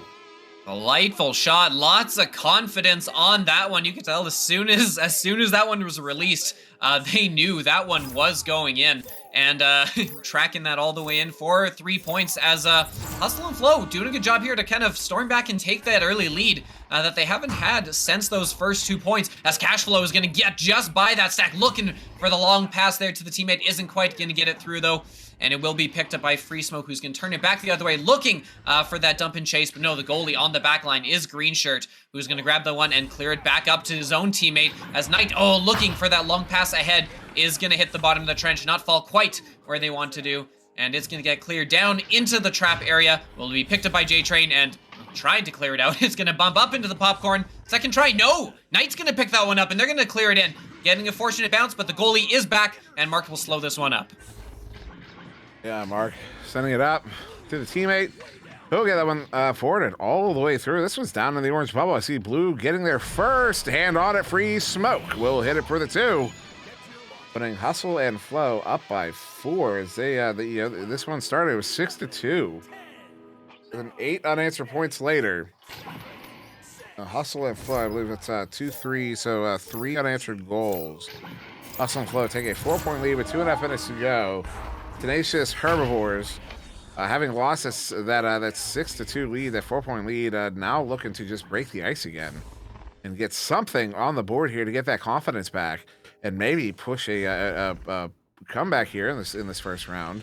It's Cashflow back across. Becca sending it in. Knight stopped by that defense. Mark again picks it off, clears it, but does not quite get it out. Yeah, Mark putting in a heck of an effort on the backside here with 4 saves already here in this round, and in a game that has been this close, that really has been the difference maker. As Dr. Tenma in the chat, redeeming the hydrate, thank you so much for that, as Mark is going to come in now, and Mark gonna get some points of their own here, chiming in for the second of the game, and putting them up 12-6 now in, yeah, this has been an incredibly swingy game. Hustle and Flow got out first early, Herbivores back with 6 of their own, and since then, it has been all Hustle and Flow, now up, doubling the Herbivore score, 12-6. Also notable is that Mark is the only player in the game filling out the points, assists, and saves columns with 4 points, 2 assists, and 4 saves. So Mark's just kind of tearing it up here, making a case for MVP in this first round. As Knight on the far side does get it collected, sent out though off of that popcorn block. Well, oh no, into the hands of J-Train. Looks for that reset. Hits Mark on the back line as Mark sends this one in. Bamboo Panda, edge of the bubble. Look for the cut. Hits a cut. Free smoke. Sends it in. Hits it for the 2. And that will put, Hustle and Flow up by 8 here. 14-6 with less than a minute to go. Yeah, this looks like it's going to be Hustle and Flow's round. Free smoke there, just reaching out casually with the long arms to grab that one up high. Pause for a second, figure out where we are, and just tuck it in right into the top of the goal, out of reach of the goalie. Great job there, as really it has been quite well spread around. 3 of the 4 players on Hustle and Flow with points now, and turning back the other way as they get a steal. It's all for, it's just for looks at this point, as this is going to be how round 1 is going to end. And Hustle and Flow isn't quite going to get that one to work. The clear is going to come out here as the Herbivores could make their way back for that last point, see if they can get a little momentum swinging back in their favor. Oh, but that is going to be missed, as it is a green shirt overshooting that one. Free smoke's going to grab it, clear it out, and we'll just watch the last 10 seconds tick off. Oh, it is! Not quite there, and it will be Cashflow getting back. Whew, close. Shot will be missed, and that will bring us to the end of round 1. Hustle and Flow taking that one by a score of 14-6. Yeah, that shot that you got to watch for those wall shots. If they hit those, kind of what you look for is the shot between. I call it the tube slit. People hate it when I call it that. I don't know what to call it. So that space. You got the tube, and then there's that side of the tube that's open. If they hit it right between that, and then hit that flat wall on the other side trap, that's a wall shot every single time. It's a super reliable one. Joker tried to jokingly get it named after Kong, so he kind of. Inadvertently got it named after him. Well, not inadvertently, advertently. Is that a word? I mean, if inadvertently advertently has to be. See, you think that, but there are some words. Well, we won't get into it. That's a derail for another time. As a first round competent game, though, Hustle and Flow doing very well here. Also, again, a shout out to Mark 70, 4-2-4 on the board, though. Highest points in the game currently. The free smoke with 7. Cashflow right behind with 6. But also possession time nearly equal. What's interesting to me is 17-9 shots here. Hustle and Flow, much more efficient with their possession time than Tenacious Herbivores, it looks like to me. Yeah, absolutely. Like, they haven't needed to spend a lot of time backing it out. We've seen them do this this set they have when they have the disc. They take some time, set it up, but then they have like a few carefully constructed passes where it's just a long cut pass, and then in for the goal. They've rarely needed to take a second attempt at it. Either they've gotten the disc quickly and scored because it's been a quick turnaround the other way, or they've slowed it up and then nailed it on their first try. There have been very, very few opportunities they've had to score with possession that have not been blocked by a really good save. They are just incredibly efficient with how they've been playing so far. So we do have a timeout here. Well, an extended intermission, which can go up to 5 minutes. We have about 1 minute already off here, so I will transition us quickly to a couple promo spots. First off, patreon.com/VRML. It's that easy. Patreon.com/VRML. We have started. VRML has started a Patreon that'll go to basically building out the infrastructure of the league. So if you want to help in that regard, this is not going to prizes, but if you want a little bit more of a breakdown, Patreon.com/VRML. Very much grateful for that. Also, if because that goes towards infrastructure building and whatnot. If you want to support the casters directly, right here on Twitch, you can. We do have affiliate working on partner. We actually got close this season, although I haven't heard back about actually getting approved for partner. But you can always throw up, as you saw Splice Night, as well as T-Led earlier. But also, since again we have a minute, Bastion League. Excuse me, Blast On. My goodness, Blast On. New addition to VRML. VRML is officially partnering with Resolution Games to bring Blast On to the VRML community. Please welcome in the new players with open arms and feel free to check out the official Blast On Discord for more information. Practice now to get ready for the upcoming Season 1 debut. And a little birdie has told me that debut is not far off. And there's even an event that may or may not be coming up soon.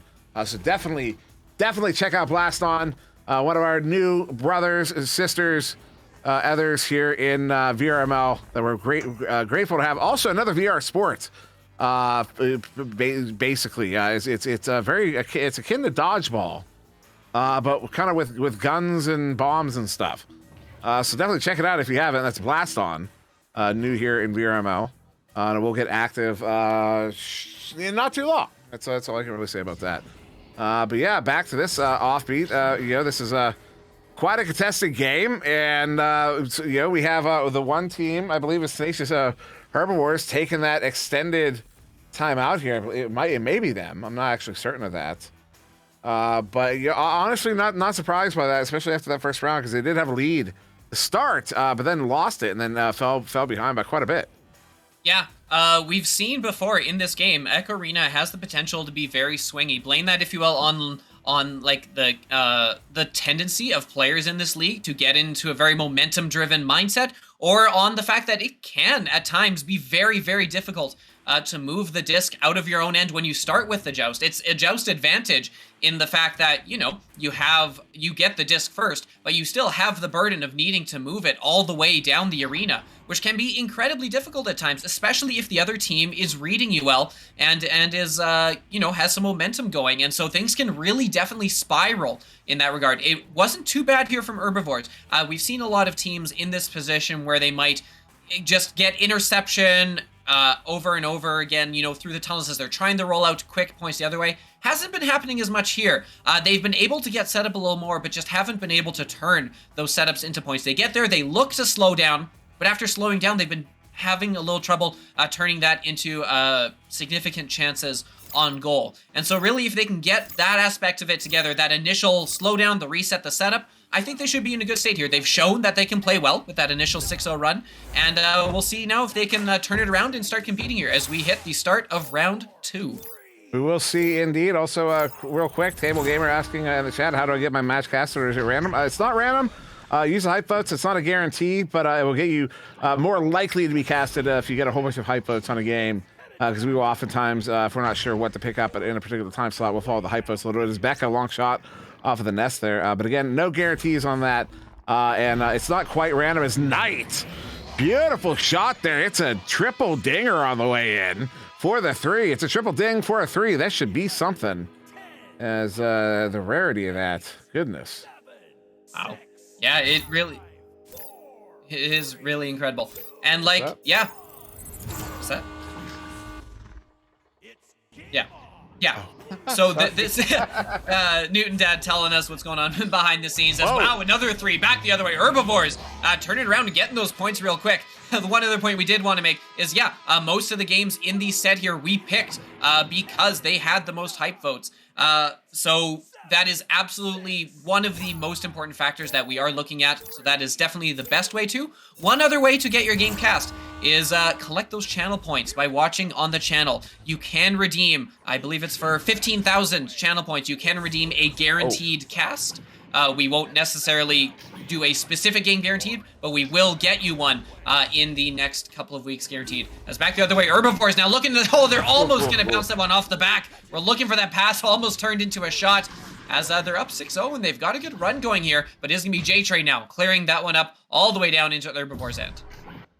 Yeah, that one's all the way down to the Herbivores' bubble. Will bounce out in the hands of J-Train again. J-Train going to the teammate Free Smoke, who will hit that one on a beautiful bouncer. Good for a 2. Hustle and Flow able to find themselves onto the board. Now, Tenacious Herbivores got to watch out. This was the score, 6-2, when they lost control of the game in round 1. So they need to be careful here as they come out on this Joust advantage. As there's just over 2 minutes off of the clock here. As Green Shirt sends that one across. It's looking like a turnover. It is. Bamboo Panda sends that one in. The chasing after it.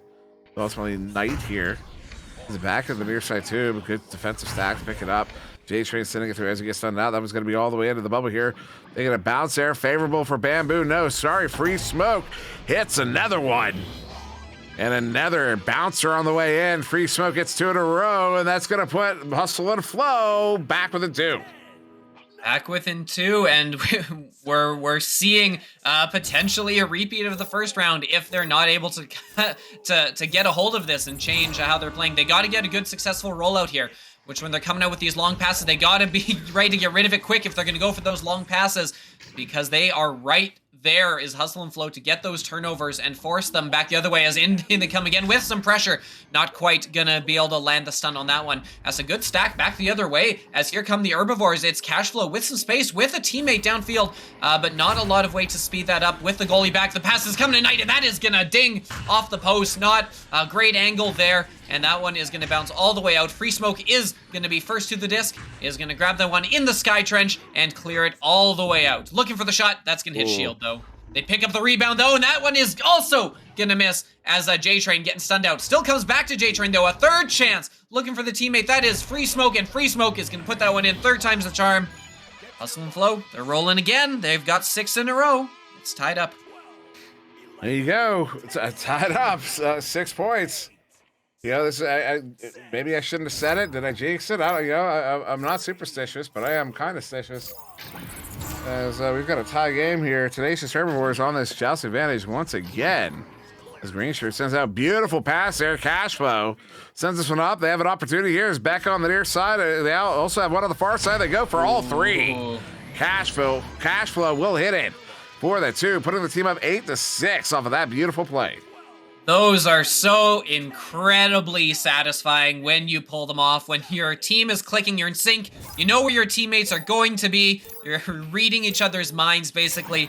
Some excellent cut passes there, which are just so hard for a goalie to track and prepare for. You can never really be readying your hands to be in the right spot when the disc is flying all around back and forth like that.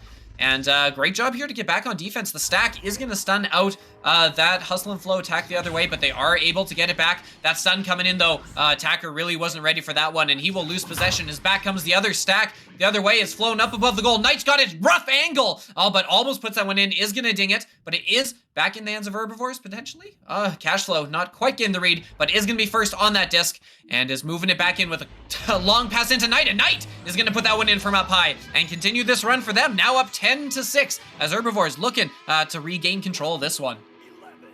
Herbivores getting 2 in a row now, 10-6 here, just over the halfway mark of the 2nd round. They want to push it to a 3rd round here. Hustle and Flow did take the 1st. So if Tenacious Herbivores are able to win the 2nd round, they will push it to a 3rd. As Mark will send this one in the near side too. Bamboo Panda up to Free Smoke. Open goal. Hits it for the 3. What a quick response there. 6 seconds. 18 meters out. Free Smoke hits it off of that relay. Yeah, nice long shot there. Recognizing, picking up the disc, turning around and getting it off in time before the defense can recover. And that is something that, that's something that you need to be good and consistent at if you want to play at the Diamond and eventually the Master level. The ability to kind of turn those around really quick and convert them into points when you have the chances. as it is going to be stolen back now by Hustle and Flow as they're looking to see if they can get another one. No, it's going to be picked up by Green Shirt in the tunnel, doing a good job to read the bounce off of that. Those can be difficult, and clearing it all the way in. Doesn't have a teammate there, though they do get the stack built together. It's going to be Knight getting the stun, picking up that disc and looking for an option. Not a lot of time, but finds a man under the goal. That's Becca. Becca back to Knight. Knight taking that shot, and it is going to be picked up by J-Train. But J-Train getting stunned out. Second chance. No, that one's also slapped away. And it will be back now, picked up by Cashflow. They're not going to rest. They're going back in on the sideline. There's the cut from shoulder, but that is stopped. Stopped on the goal line. What a save as they get another chance here. Noah, they're throwing so many of these at the goal. Knight, again, another chance. Making a move, putting that one just wide. Herbivores all over the place, but can't put one in. Yeah, that big stop there, that was a Bamboo Panda. It was a headbutt. A big headbutt save as Bamboo Panda gets a pick off there. Oh no, Becca getting us from back, looking to bring it in. A shot that was going to go wide and out of the bubble again here. Tenacious Herbivore is just not able to connect. And Mark, 70 gets another stop, and this one ultimately cleared out to the far side trap. Still not out. 3 minutes still to go here. Just under 3 minutes. Cashflow. Lock, shot up and goal off the post. Are you kidding me? That is a heartbreaker as it makes its way to the near side trap. Once again, though, will be Becca there for Tenacious Herbivore. Setting this one up. Passes off the mark. This one, I would say, slow this down. Send it. Hit your backliner with a reset. What an interesting bounce. Are you kidding me? Are you kidding me right now? Are you kidding me? That's absurd. After every good and reasonable chance they've had, the one that goes in is the bounce off of shoulder to the opposite shoulder and in for two as Herbivores, who were knocking on the door for probably a solid 2 minutes straight there, finally put one in, extend this lead to 3, and look like they're in a decent position to force round 3 as long as they can keep it together here. As Becca is going to pick that one up under pressure and is going to just dump that one into the Hustle and Flow zone. That one collected far side. Actually, it'll be Knight coming away with that one for Tenacious Herbivore, sending that one up. Good pass there to Becca. Becca bringing that one in. Hits it for the 2. That's going to put Tenacious Herbivores up by 5 here in the second round, 14-9. They are closer and closer to this round 3. Yeah, goalie jumping out, didn't have the angle that they needed to get that save. And with a 5-point lead now, that is a 2-score game. And not just 2 scores, one of them is going to need to be a 3. With only 1:20 left on the clock, there's not a lot of time to turn that around. But they are going to get that long clear in, and they move that disc well. The net's open. There's the 3. Wow. And Free Smoke is going to make no mistake there, putting in for a game-leading 19th point. The rest of his team combining for 7 as Free Smoke is just coming alive here. And suddenly we got ourselves a 2-point game. Minute left on the clock. That is plenty of time to put one more in. Yeah, this is quite a close round here. Hustle and Flow looking to end it in 2. They get that turnover. Oh my goodness. Free Smoke again sends that one up. Has a teammate in the bubble. They will get it collected here near side. Bamboo Panda going over to Free Smoke. Bring it in 1v1. Hits it for the 2. They've tied it up. There's going to be 20 seconds on the clock. Oh my goodness, I gotta check the logs there to see how many stuns were happening, because where was that stack coming back? There was just no, it was such a long 3-on-1 for Hustle and Flow there. As Mark putting in incredible work on the back end, keeping that entire stack stunned and extending that 3-on-1 break on the back line. Incredible job, as Mark has been putting in insane work on the back end there in all aspects of the game. As it is Knight now with the disc back, it's stolen, and it's Becca with a chance to take the... Oh, but that one's gonna miss. 6 seconds left on the clock. 5 seconds, that one's bouncing out. One last chance here. Cashflow with the disc, needs to take the shot now. No! Bamboo Panda stepping out to grab that one. We remain tied at 14, which means overtime. Overtime indeed. We will go to overtime here in the second round. 14-14. Hustle and Flow took round 1. So if Tenacious Herbivores get this next goal, they push to round 3. If Hustle and Flow get the next goal... Timeout. Was that an on timeout? I don't think it was. Wow. Okay, so we have a timeout now. I don't think I think in all honesty, since we've introduced timeouts, I don't think I've ever seen an overtime pause. Are they gonna have 5 seconds? I wonder if they were doing it to psych them out. Just like, you thought you were ready to go? Slow down that momentum. I would hope not. Not with that few seconds on. Yeah, they only have 4 seconds to launch out here. So we're going to hear the overtime again. Hustle and Flow, if they get the next goal, they will win the game. Is that one a headbutt? Oh, no. Unfortunate bounce there. Set in. Back and lock shot goes just wide. As Free Smoke will get it collected here. That was 10 seconds in. Free Smoke sending one up into the hands of Mark. Mark turning it around. His two teammates ahead. Loses handle on it. That disc is loose. Has Knight on his tail. Will be the instead Knight getting there first. Look for the clear. Does not get out. Up in the hand zone. Knight with it again. Does get that cleared. Yeah, cleared in, gets a fun bounce off of Nuggets that ricochets that one wildly. Bamboo Panda still able to collect it, not a ton of pressure coming in. J-Train looking for that grab, finally is gonna find the foot as it is cleared in here, and the defensive stack back from Herbivores. They are gonna control it, but that one just out of the reach of the stack. Very risky pass there, as now we got ourselves a stack race. It's down below the goal, it's bouncing wide. Oh, that wide bounce, no one was really ready for that one, as it is gonna be scooped up here by Knight, with time making their way along. Got the open man on the back, but no! That one is gonna get stopped as Mark gets that one and puts it aside. Oh, the attempted pass, trying to put that back in, isn't gonna connect, and Free Smoke now. We're halfway through this first overtime session as it's bouncing in up high near Cloud, and Knight is gonna be the first one getting back to that, and we'll clear it back the other way for the Herbivores. But Bamboo Panda will get there first. 42 seconds. Knight gets it there, the two, though there's a goalie back in goal. Over there to Green Shirt across to Becca. Becca juking her. Goal is wide open. Goalie left it wide open. That had to have been an unforced error there. Doesn't make a whole lot of sense because there was nobody to cover where that goalie ended up. So that wide open goal will lead to a round 3 here. Sedacious Herbivores get that one in overtime, 16-14. No one can deny that the Herbivores were working for that one. They absolutely got that one through blood, sweat, and tears, or whatever it is the robots have. Oil, lubricant, and yeah, it's mostly just oil, right? But yeah, incredible Hydraulic job. fluid. Yeah. Oh yeah. Coolant. Blinker fluid. all the classics. Incredible, fluid. exciting game. Yeah. Oh, I think half of those fluids are basically just hydraulic fluid in the end. Actually, I don't know. I have no idea what I'm talking about. If you're playing Scoreboard Bingo, you need an assist from Free Smoke. You need a save from Becca, a save from Green Shirt, and a goal from Green Shirt.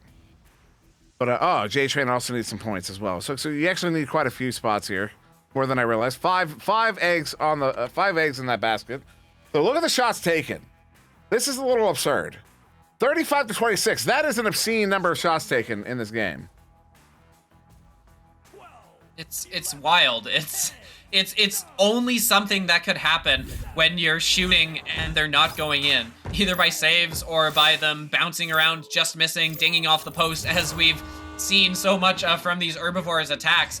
They've been doing a great job of recovering them afterwards. I'm sure they'd love to not have to do that as much again as we are now here. Fresh, clean slate, and it is Free Smoke going to be picking that one up. Stack not able to get back for a defense, and Mark is going to put that one in. And Hustle and Flow taking the first points here, up 2-0. There you go, Hustle and Flow taking an early lead. It's not the first time they've started with a lead, although it was round 2. Tenacious Herbivore started with that lead. But both ended up 6-2 at some point, and then Hustle and Flow started coming back. So we'll see round 3 takes a similar turn. Here's Free Smoke. Sends it. It will not. 5-point lead to Hustle and Flow off of that turnover. 26-meter 3 from Free Smoke as he continues to rack up the points. Rack up the points, indeed. That is 24, which is more than all of the Herbivores combined, which is kind of insane. Doing a great job, especially on those threes. Been very, very consistent on the threes from that side of capitalizing on those, and it's why Hustle and Flow has been in the driver's seat for so much of this game so far. As that clear is going to come through, the Herbivores get it through, but Mark is there waiting for it on the back line, ready to scoop that one up and set up the counterattack now as Bamboo Panda sending that to the Sky Trench. Oh, gets a good bounce there, and Free Smoke is going to grab that one just out of the reach of Cash Flow. Looking, makes a nice little move, gets the pass open, back behind the goal, but no, zipping through is Green Shirt with the save. Getting that one incredibly as all 4 members of the Herbivores stack towards this disc. and missed it. Cashflow, though, is going to pick that one up in the chaos and clear that one out. And defense looking to get there first. They will. Free smoke with that recovery. As sends that one to the near side. Nice pass, although it's off of the mark. Was not able to get that one to Bamboo Panda. And will be another turnover here. Cashflow was trying to get that one through. That's an ugly bounce, though. Keeps it in the zone. Nice defensive stack there. Pick it up. Back up. Sends it back through the near side, too. So loose again. Good stun there. Knight picks it off. Knight sends it up. They have a chain in the area. Good collection there. Becca hits it for the 2. That is a good goal. It took him a minute 15 after the last, but took them several minutes into the third round here. 2.5, in fact, as they cut that 5-point lead down to 3. Yeah, cutting it down to 3 as we are approaching 2.5 minutes past. Still lots of time for either team to kind of really establish themselves here a lead. But we've seen leads have been pretty fickle things since the first round. We've seen big leads evaporate, and we've seen big leads form out of nowhere as a Cashflow juking around just long enough, getting that one away right before the stun. It's going to be a bit of a weird bounce, which is usually good if your stack is a little late coming in, but that stack very late coming in. And only going to be Knight there applying any pressure. And that reset will be back to free smoke. A bit of a slow one there as a Knight was nearly able to capitalize on that. But the clear will get through past the stack. And it'll be picked up by Cashflow on the backside. Cashflow turning that one around. So we'll take a bounce there. Back to the far side. J-Train's able to get that one collected there. 6.5 minutes still to go here in the third round. As Mark pocket pick by Knight. Knight turns that one around. They will get the stack together. That's a flat bounce. Those are dangerous. This is, well, should have been wide. That one ends up out of the bubble here. Knight gets it back. Knight's going to get to the backboard there. Bamboo Panda gets a hand on it. No, it'll be Cashflow coming over with it, but then Mark with a big stop sends it out near side. Tube not quite out of the zone, though. Caught in the near side trap. Knight picks it up, sends it back into the bubble there. Collected by a teammate, but it will be free smoke with a good stun and a turnover with a clear now. Yeah, good work on the defensive side there from Hustle and Flow. Is back the other way. They've got it. They're going to walk that one in. J-Train deciding to play it safe with the 2, which is interesting because we've seen so many good, consistent 3s coming out of Hustle and Flow right now. A little surprised they didn't attempt that one with which should have been a fairly straightforward shot. But hey, you know, if you're feeling your own personal inconsistency on those shots, you got to do what you feel is best. And at this point, that's taking a 2-score lead and making sure they have that 2-score lead as we are now down to 5.5 minutes left on the clock. Cashflow with a little bit of space, baiting out that stack, gets the pass across the Knight. Knight is going to take that shot quick, but Mark is up to the task, is going to get the save and the clear. And that one's set all the way out. Sorry if there's any issues with the mics there. As far as I can hear, I'm not hearing anything, but that just means it's not on. It's just not coming through on my end. Is that one now stun out here? Mark and not able to play that one. Green shirt collects it, sends it through. As the bounce around there, that one's loose for a while. Ultimately, Cashflow was able to come away with that one a little too cleanly. Would not have expected that. As Knight now with it on the back line. Good reset there. As Knight now walking this one in. Halfway through this third round, the setup is off the mark. J-Train gets there, intercepts it, sends it away. It'll win it back towards mid here where J-Train will get it collected. The send in will be all the way through. But Becca gets there first off of that stack. They will chain after this one, although the chain gets broken up. They still have a chain there at mid, though. Knight in green shirt will send this one in. Opportunity here. They're in the bubble, losing the handle on it. That is unfortunate as it gets scooped out again. Yeah, cleared up and away as Cashflow moving slowly to it. Oh, he's still able to get that one back. Lucky, and that net is open. And Cashflow is going to drain the long 3 there. Incredible shot as Bamboo Panda had started to look for that counterattack. But wow.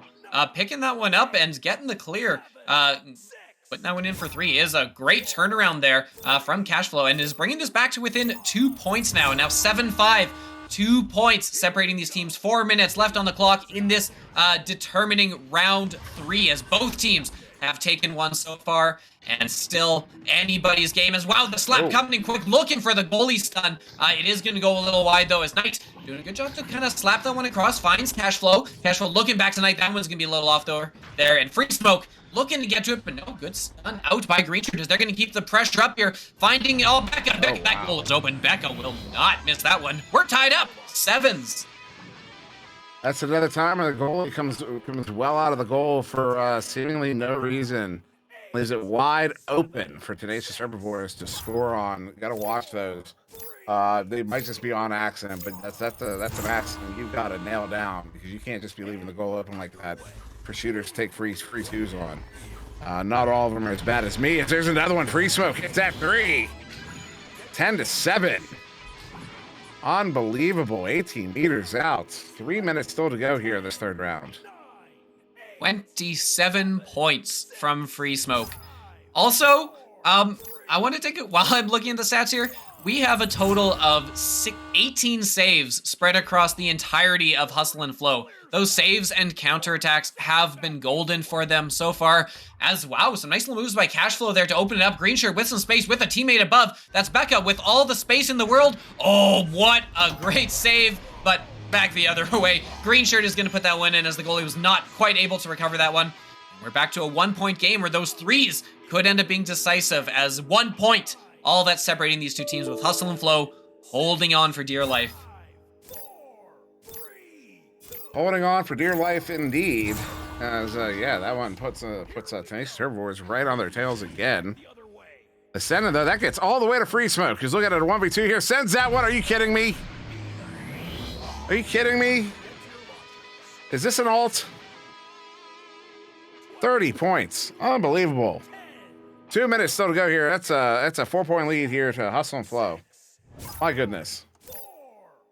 Wow. Like the consistency with which these are being made, I would not be at all surprised if this team, or at least this player, and we end up seeing him around for a while, because that level of consistency at this level at Plat is really a thing to behold. That is incredible work there. As Free Smoke back with the disc now, so you got to watch out. Got to hope that they have someone in the goal. Is going to get a nice bounce pass off the ceiling there, and Bamboo Panda going to take advantage of that. Wow, what a pass. And they're rolling now up 6. Not a lot of time left for Herbivores to go and turn this one around.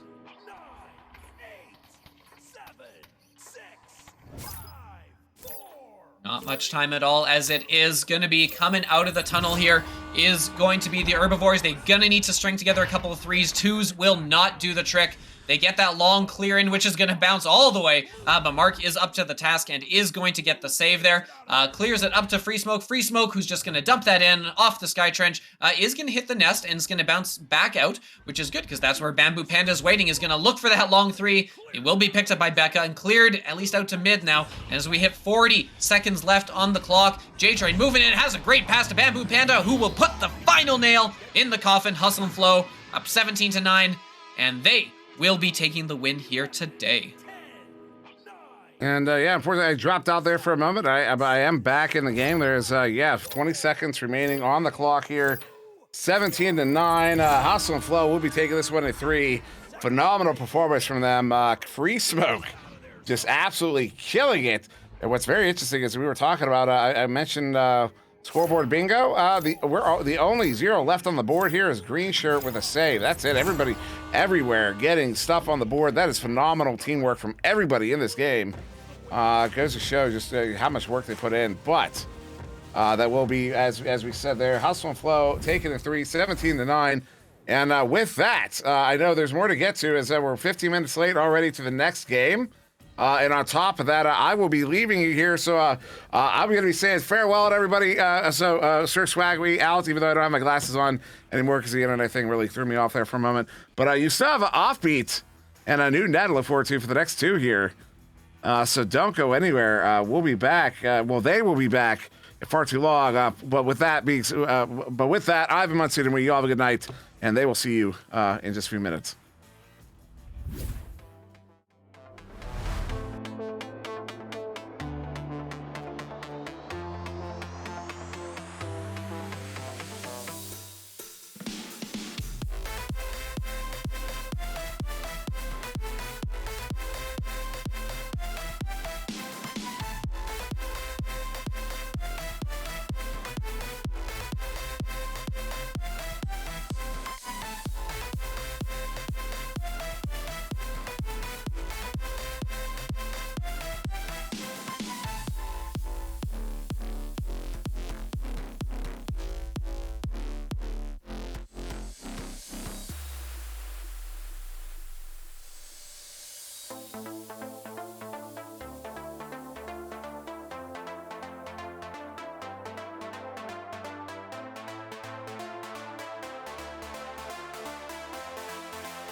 Hello, everyone.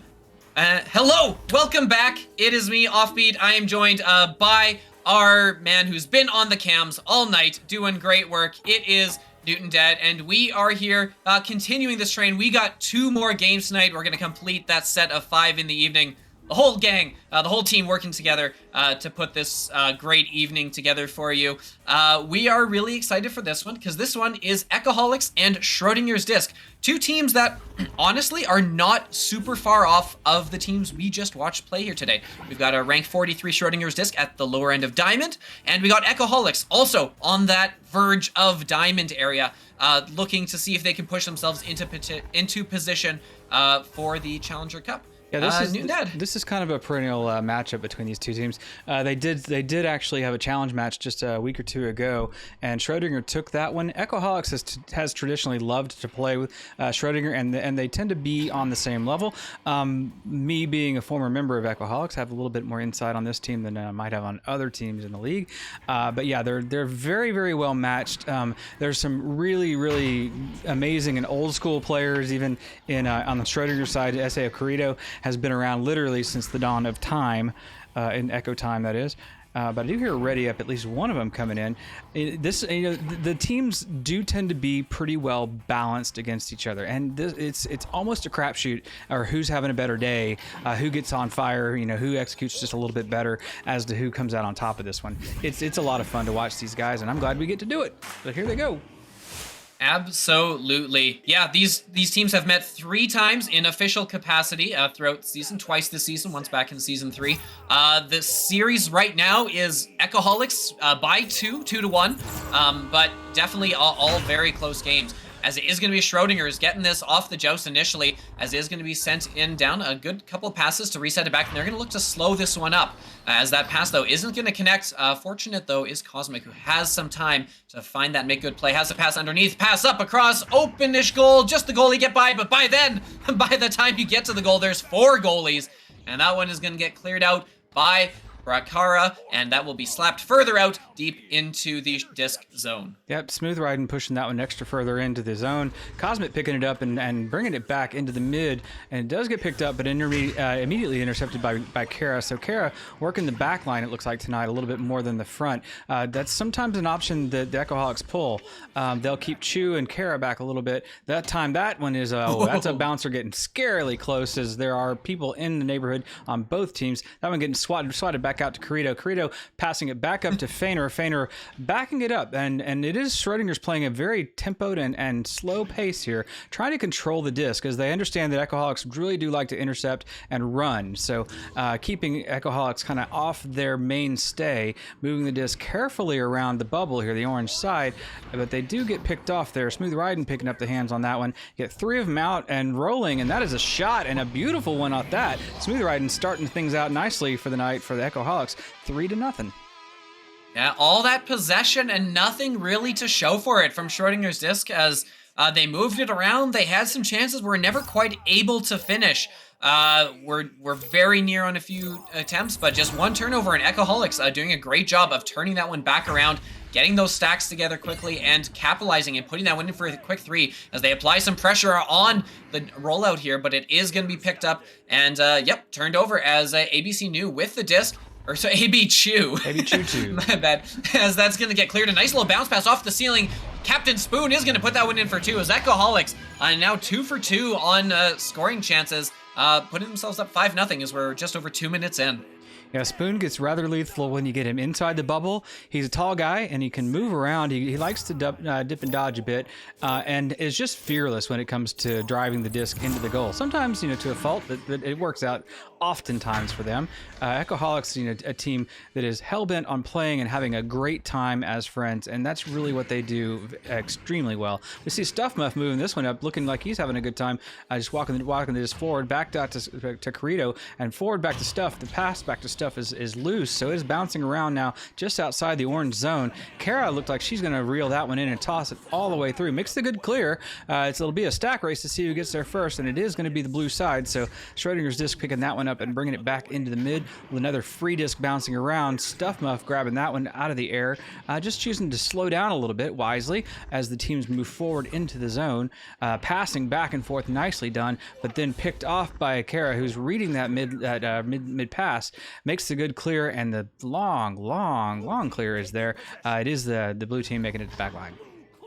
Yeah, and they cleared back the other way. Schrodinger's just trying to see if they can get themselves set up in the zone here. Still looking for the first points. It is picked up by StuffMuff, who chooses to backpedal here. Has an open man on the shoulder, but choosing not to go there. Instead, they're going to try and back it up and clear it all the way down. Oh, as that bounce is not quite going to be read, and it weaves its way through the Echoholic. Somehow, none of them getting a piece of it. As StuffMuff now with the disc has that pass below being covered, has a cut coming in, and that one is going to be put in. Finally getting on the board is going to be Fiener with the goal, thanks to the nice stun on the goalie from the teammate, and getting on the board for the first time, cutting this lead now to 5-2. Yeah, I do believe it was the driving player who passed it over and got the assist that actually got the stun out on Chu and goal. That's always a hard one for the goalie to have to track all that information all at once. It is Chu rolling out, though, with the disc now. He gets the first pass over to the left side tunnels where Smooth Riding is hanging out waiting.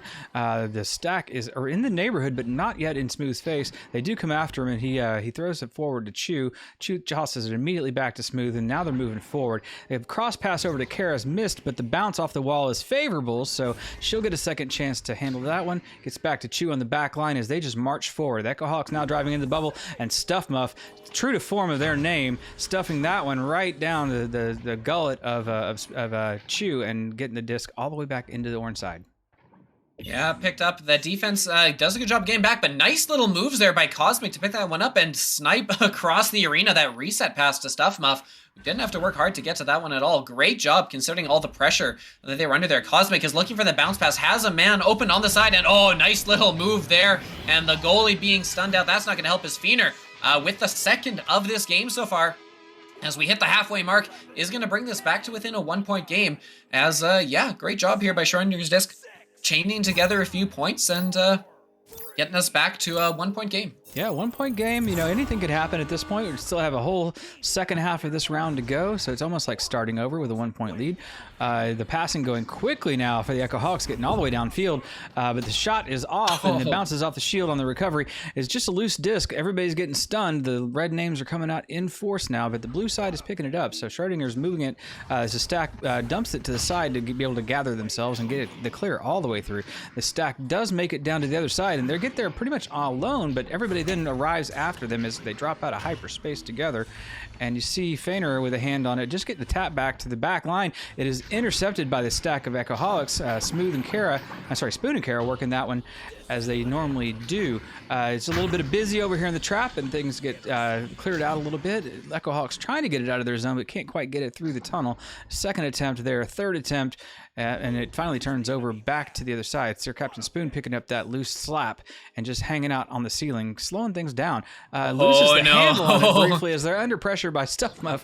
Amazingly gets the stun out and gets the disc back under possession and puts it back into the other side. Yeah, and they're going to be stack racing there. It will be picked up. Good job to get back on there defensively by Schrodinger's disc, as that clear is going to come all the way in there. Bounce below the goal, up, around, and they will get to that disc first, stacking to it. Oh, but are going to lose the handle. Good job by the other stack. Even though they weren't back first, they did a good job of separating man from disc as they get the clear all the way back in. It's in a dangerous area. Who's going to be the first stack to get to it? It is going to be Schrodinger's disc, but they're going to miss. It's picked up, and trying to get that quick three is not going to get in, as Smooth Riding was looking for that one. Not quite able to connect there, as they do a good job, as Echoholics are going to get back to this one and are going to be the first to it on that stack. It's picked up under the goal, but no, back and forth. Fiener, neither team really able to get a foothold here as they're kind of turning this over, clearing and chasing back and forth, both looking to get a quick opportunity, which is surprising because that's not really the game we were seeing from Schrodinger's disc before. But they seem to be playing into it now, as that one is just going to be out of the hands of the Echoholic attacker, and it is going to be sent in slowly now by San Quirito. Yeah, this is a dangerously close round. Still only 1 point separating them, as you see Schrodinger's disc driving into the orange bubble. They get a nice cross pass and pat back, but unfortunately the disc gets free and doesn't make its intended target. I do believe that we have Feiner on the back line picking it up, trying to get it through to another teammate, but the passes get broken up by the Echohawks defense. It is Sir Captain Spoon with the disc, chucking it all the way into the other side. He does make it off the back wall. The stacks are there. Echohawks way ahead in that one. They do finish that one up. It is Bracara picking up and cleaning that one for the 4-point lead with just under 2 minutes to go. So it will be a bit of a challenge for Schrodinger's to make 2 unanswered goals to get themselves just even back into this, or even perhaps with a little bit of a lead. Yeah, one of the downsides with Schrodinger's playstyle right here is because they do like running that really spread out offense and getting those long passes and slowing it down, which is great. But when you're playing against a team that is stacking together as much as Echoholics have been, if that stack is able to steal the disc and get a quick counterattack back the other way, it can be really hard to find your teammate and get stacked back up in time to get back and make a play on defense, as Echoholics have done a good job here of converting those into points when they've gotten those quick breaks the other way. It is going to get picked up here as Kirito is going to send the one across. Oh, but good read by the stack there from Echoholics is going to get the stun and the steal. They've got the clear, and that's bouncing really nicely for a pickup, but good job by Kirito to get back to that one, and we'll clear it out of harm's way, but back into the hands of AB Chu. Yeah, time is on the side for the Echoholics, so all they really have to do at this point is slow down and pass the disc cleanly around to each other, especially in the blue side. So they do have the possession at the moment, and they do set up a nice play. Pass underneath from Smooth over to Chu. Chu finishes that one up from behind the goal and put this one out of reach for round 1. Yep. That's going to do it, as they are out of mathematical time for this one. Echoholics, really... They haven't had possession for a ton of time. Pretty much all of their points coming on the fast breaks when they've been able to get solid clears and solid stacks. So really, it's a tough spot if you're Schrodinger's disc, because you want to play that slow down play, which has been working most of the time, as they do a good job here of getting that clear in.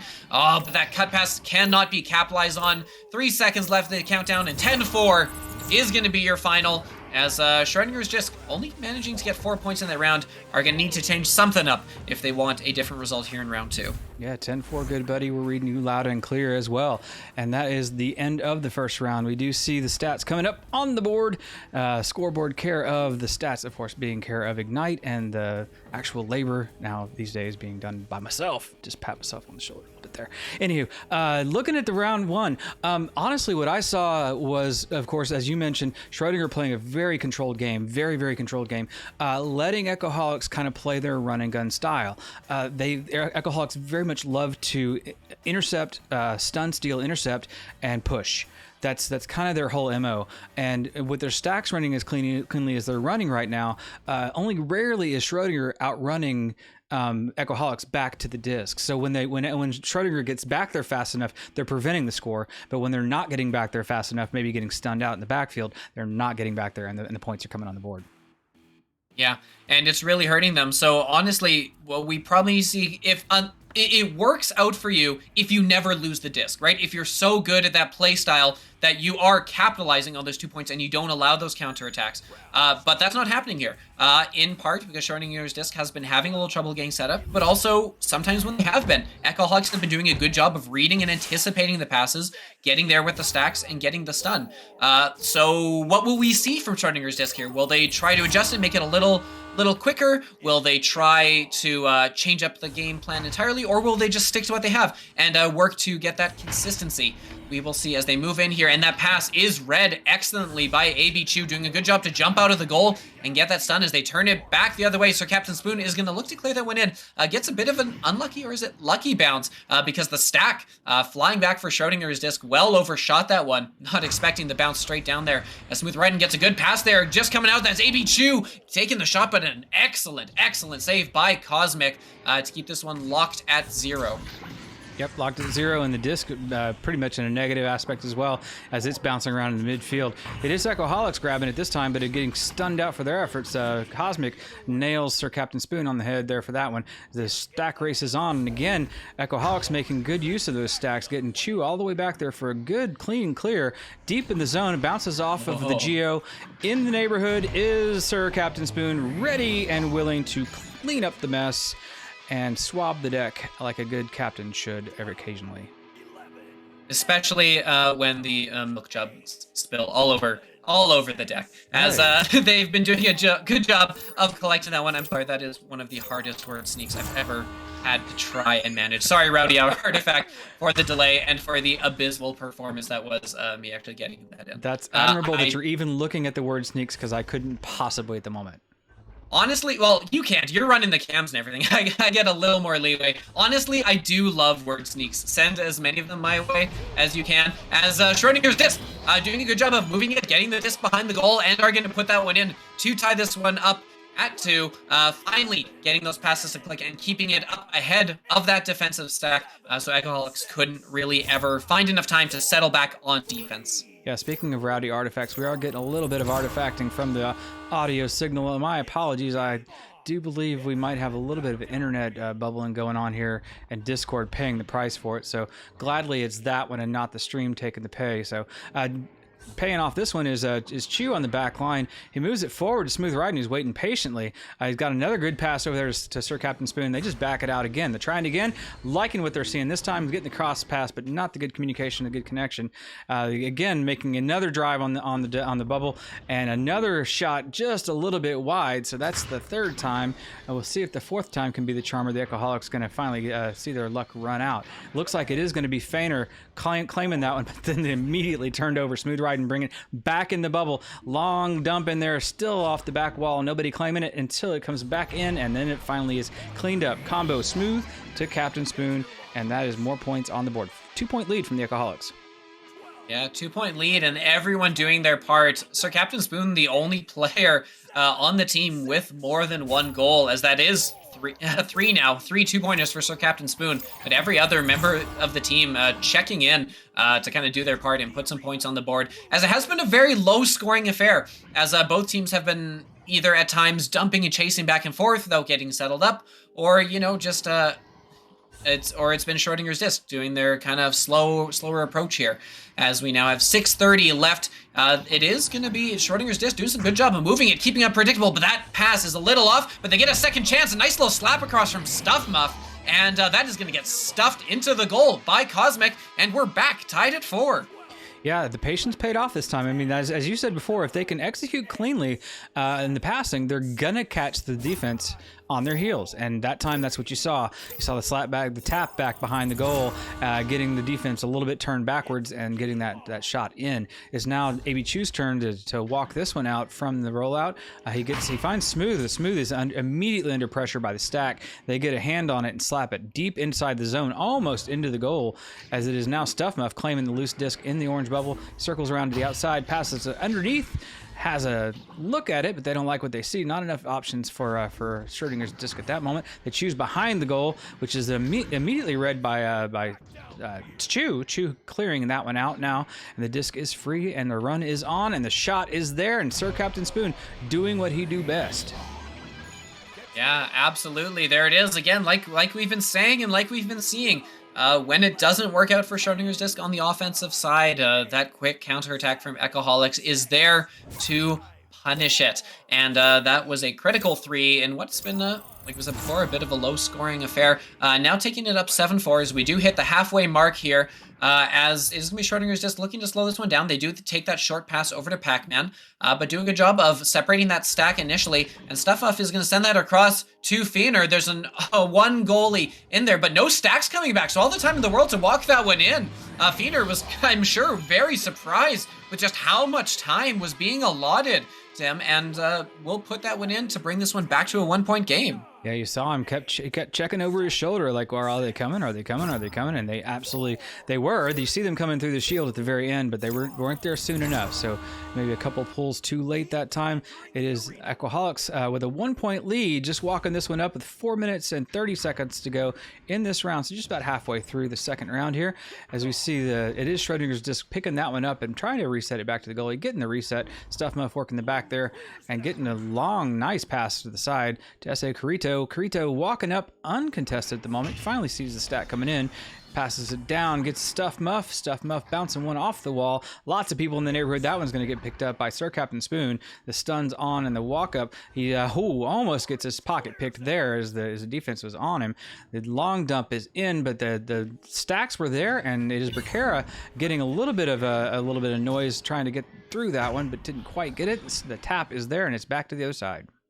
Yeah, back to the other side, and they've got a 3-on-0. That long three is important, and that long three is going to fall. Had a teammate there for cleanup, but very, very good that it wasn't needed, as we've been back and forth so much in these games that those 3s versus 2s are going to end up mattering quite a bit, as we're now a 2-point lead for Schrodinger's disc, thanks to that long 3. We haven't seen a lot of those quick turnarounds.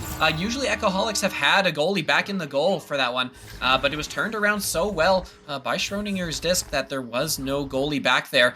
Probably because for one of the few times Echoholics actually had their team set up in the offensive zone instead of trying to score on the fast break. And the clear here is going to happen. There's going to be a stack race, a couple stacks together, a leech or two in the mix as well, as that one's going to bounce all the way back out off the back wall to the mid, where it will be picked up by Cosmic, looking for the pass to Stuff Muff, but that's not there. Nice little move by Captain Spoon, and Captain Spoon will look to move this one up now for the Echoholics. 2:50 on the clock. Yeah, Spoon making the long dump in and finding a teammate on the other side. That is Chew, who makes that Chew pointer from underneath. It is a low hook that comes out of the right hand from behind the goal, and he's really menacing with it down there. It's a beautiful, beautiful thing to see him do. It's now a tie game, so it is anybody's ball game once again, with just around 2.5 minutes on the clock. So it will be Schrodinger's disc rolling out with said disc, and it does exist at the moment as we can see it.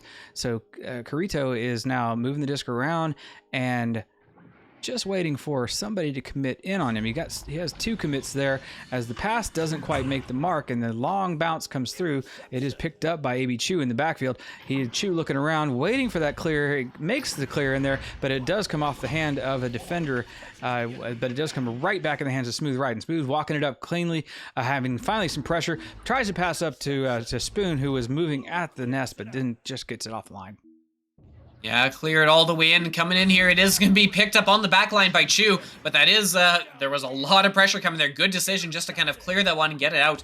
Good job to get out of harm's way, but back the other way comes Cosmic. They're looking to take that lead back now, as Schrodinger's disc with the disc. Oh, doesn't see the Bracara there applying the pressure. It's going to get slapped in, and here comes that counterattack. Oh, the stack is going to miss it, and that will give Schrodinger's disc just enough time to fall back there. A Smooth riding with the moves. This is going to find Captain Spoon with some space on the bow tie, going up above, making a move, taking that shot, but no, that's saved by Cosmic. Cosmic with a potentially game-saving save as they look to go back the other way, but overshooting the disc. They're going to fly right by it. Echoholics are going to pick it back up. They're going to get it cleared past the defense. They've got a man there. It's going to be Chew following that one. It's going to bounce back, though, and they will slow this one up. No, it's going to be picked by Feener, who's going to clear it back for disc the other way.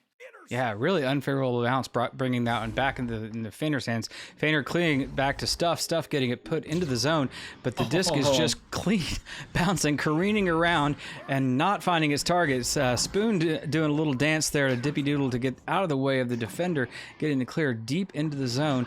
And now here comes the Echoholics, and they are bouncing around. His Spoon making the moves, finishing it up, taking that lead now, 2 points with 23 seconds to go. I do believe that is a foregone conclusion. As we hear, it'll be 12. We have 5 seconds. It can happen, but it is definitely one chance. Definitely right here. One chance, and they are going to have to do it quick. They're going to have to move that disc quick. Couple of long passes. Not going to help that they lost a player in the tunnel. The first pass is a little out of reach, and that is going to do it. Echoholics taking this one in 2 rounds, 2 very close rounds, but in 2 rounds nonetheless. Taking this one 11-9. And in terms of the full series, they are going to go up 3-1 in their lifetime series and 2-1 in their season series against Schrodinger's disc. Yep. So we're going to have to jump quickly to the next one. We have one more match to do tonight. We will be right back with the teams. It is Calypso and somebody I just can't remember the name of off the top of my head. But we will be right back, and we will show you those things momentarily. Plexus. Plexus. Thank you.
Hello!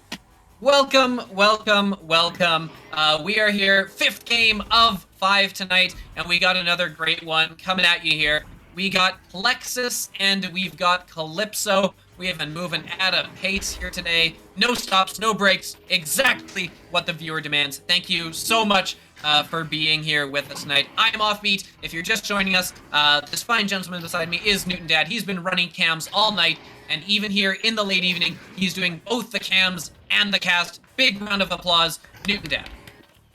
Yo, and now here are your prediction polls on, so you can go blow your channel points on who's going to win this match. The Calypso match, Calypso is always a lot of fun to watch, and one of the reasons being, of course, is the lovely and talented ladies of Calypso. They're all a female team, and it's really kind of cool to see the ladies, line themselves up and square off against the gents as they do.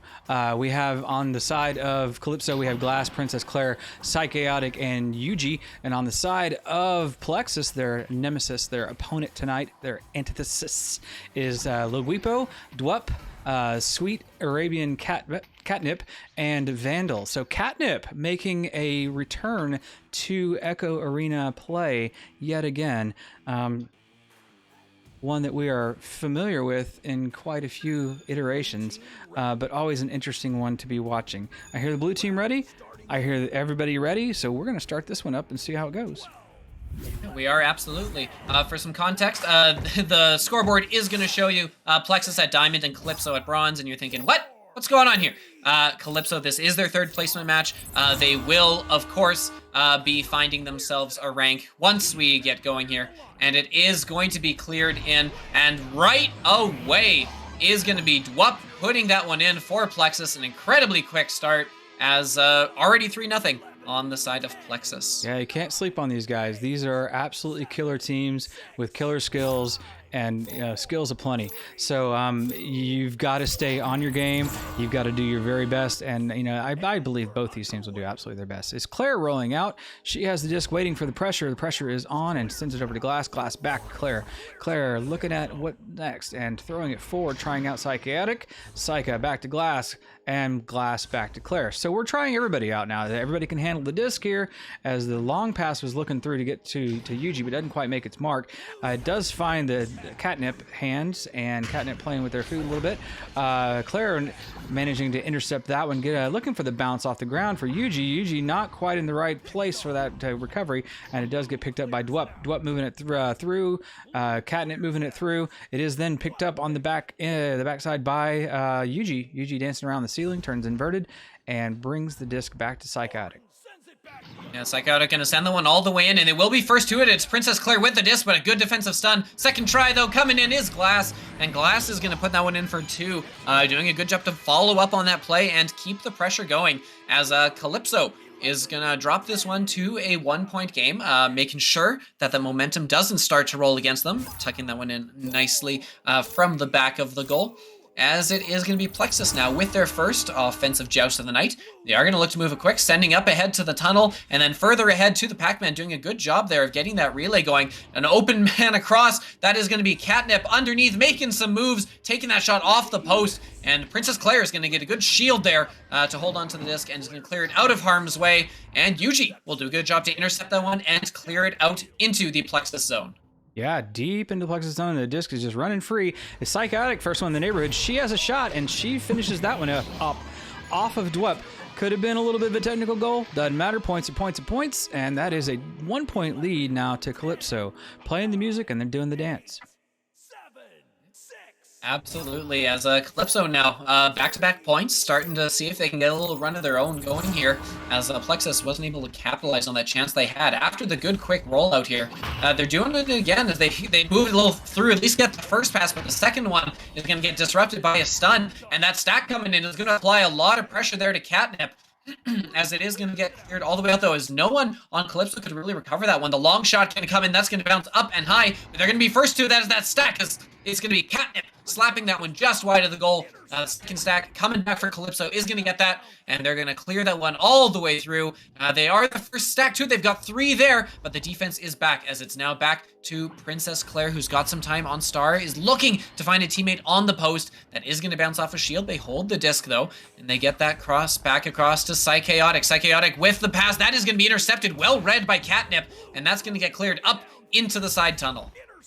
Yep, Psycho getting a little slap going back into the zone with that one, and gets it back to the teammates. Is now moving forward into Yuji's hands. Yuji on the floor looking for the teammates to move forward, and she gets a little time there as the pass gets moved forward beautifully. Connection behind the goal, and the finisher there, Princess Claire this time. Her turn to take 2 points on that one, and it is now a 3-point lead with Calypso in the lead. Yeah, great little feed through as the one pass coming in quick, and then a nice quick slap behind the goal from Psycha.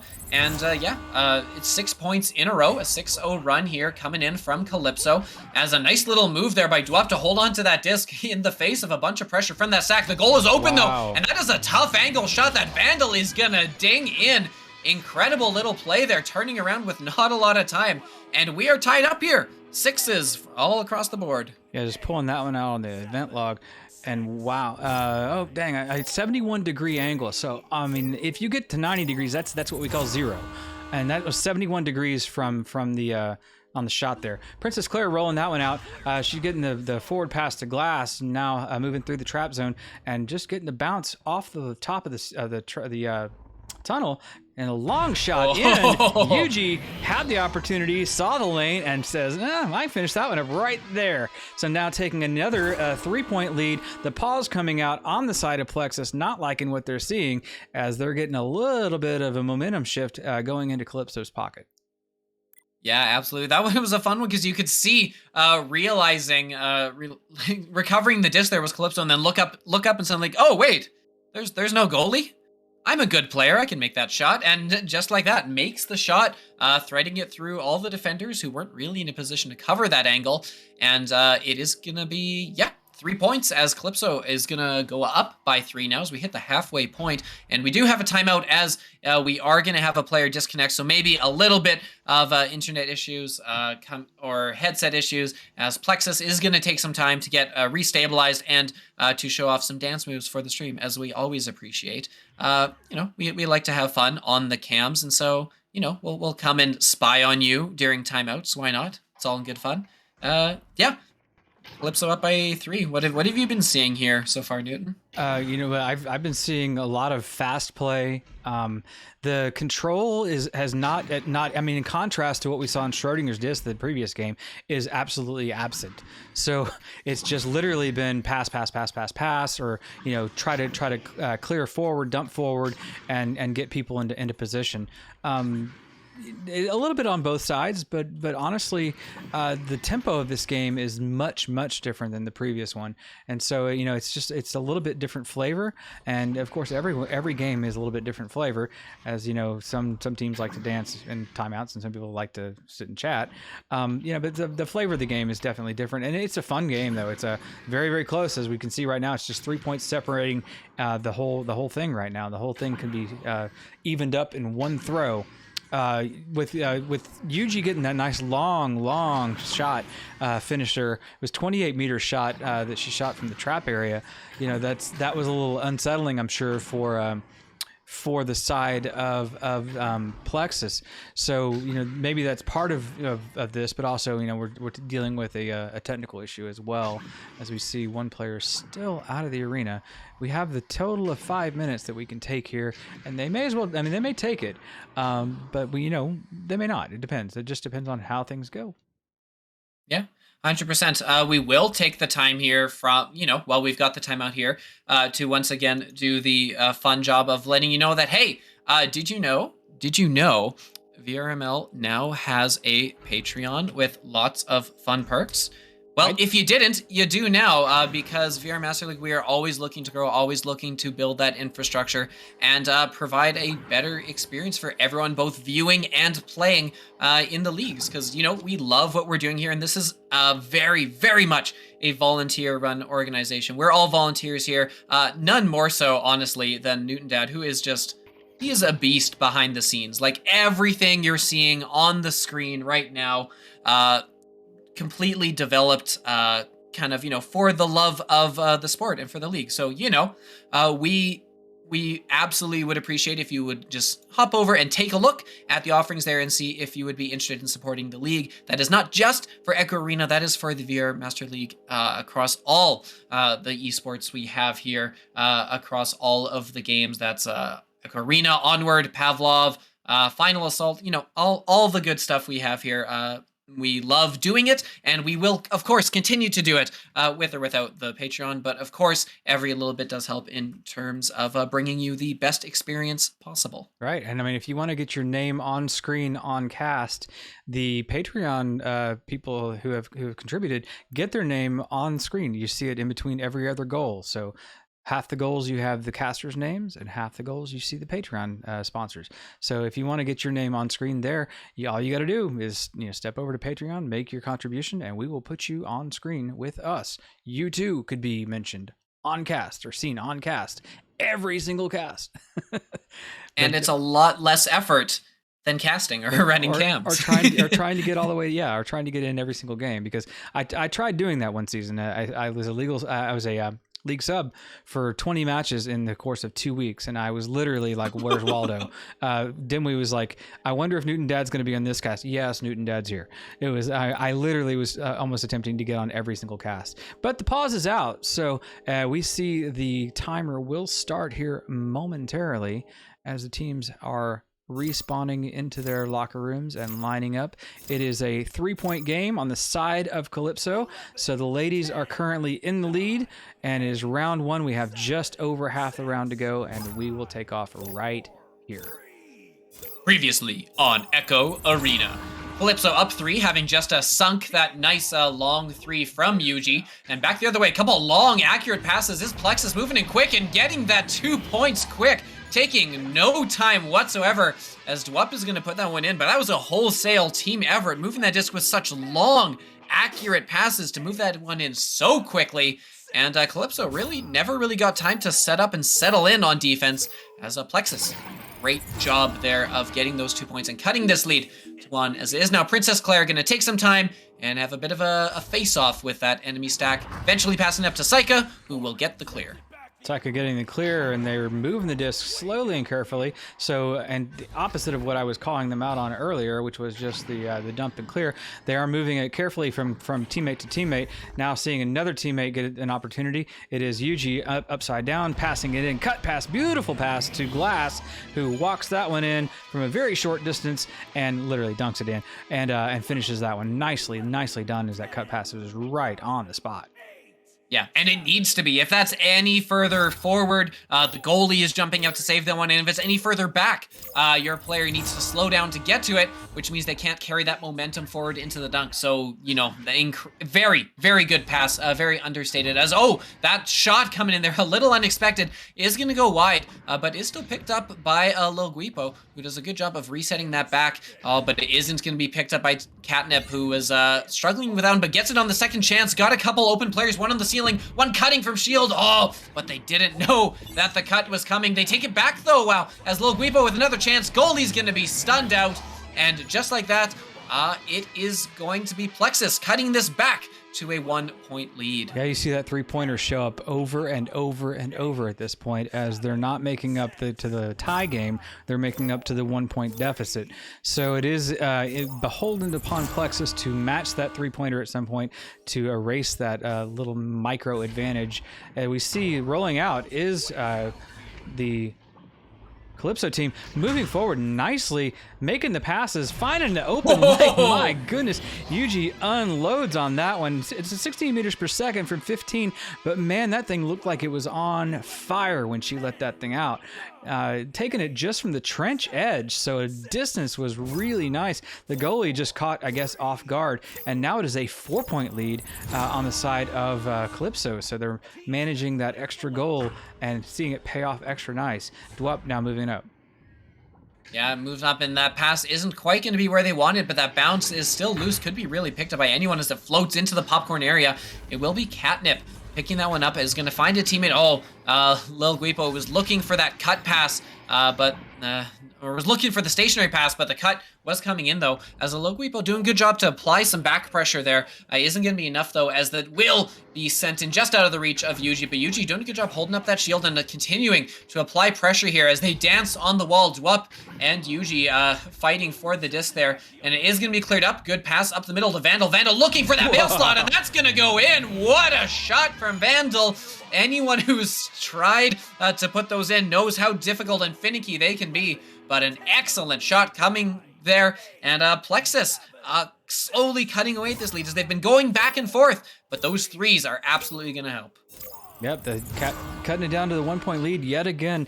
Claire, under pressure by the stack rollout, gets the first pass out to Glass. Glass now looking at the stack coming back at her, bounces it off the wall. Unfortunately, it looks like just a miss handling of the disc. Dwup with it, moving it forward to teammate off the backboard, doesn't quite get it in the one-toucher. Following up now is the teammates, and then Catnip dinging it off the ring. Little Steez, a little extra there, as they take the lead now by 1 point. Dwup dinging themselves off the ring there. Yeah, a little Steez, which is a little risky at this point. Don't know if it was 100% intentional, but there we go with Plexus now with the 1-point lead here in this first round, as we really only have time for one more, most likely. And so Calypso is probably going to look to move this one up. That's not what they want, as that's intercepted. The entire Plexus team is back, but it doesn't matter. Princess Claire is up to the task, is going to get that clear, and they're back the other way with the stack. Claire is going to send the one all the way in. That's going to be picked up by Dwup and cleared back out. Not all the way out, though. Princess Claire is closest to the disc. Not going to be able to get to it. Gets ahead on it, though, as there's still time. 20 seconds left. There comes the long clear. Is that it? That's it! That is a 3, and that is going to do it! There's not enough time left. Calypso with the long 3 coming in from Princess Claire, and Calypso taking round 1. I'm speechless. That shot. How? That was a lightning bolt of a shot. Wow. What a deserved win for Calypso there. Taking round 1. being corrected by the chat that Yuji is in fact a male human, so we will refer to them as they from this point on.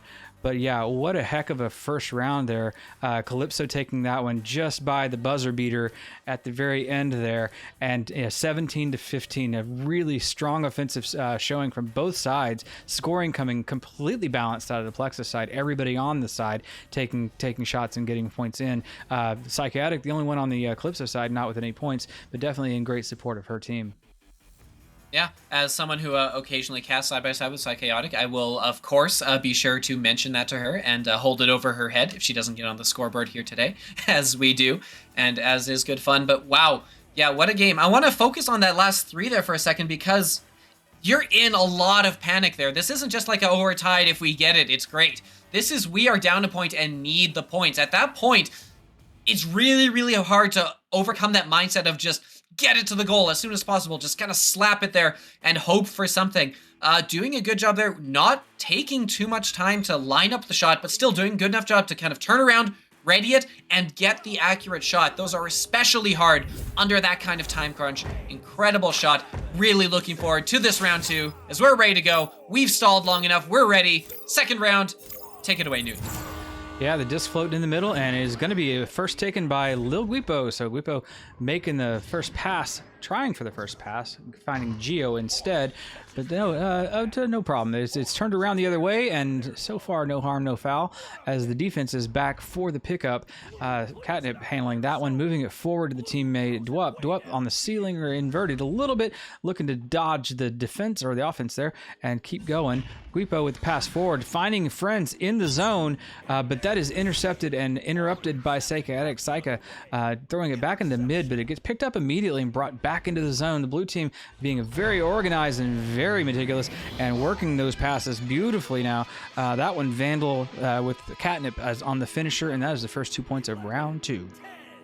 Yeah, not taking too long to get those first 2 points as Plexus is looking to, they need a good early start here because they are down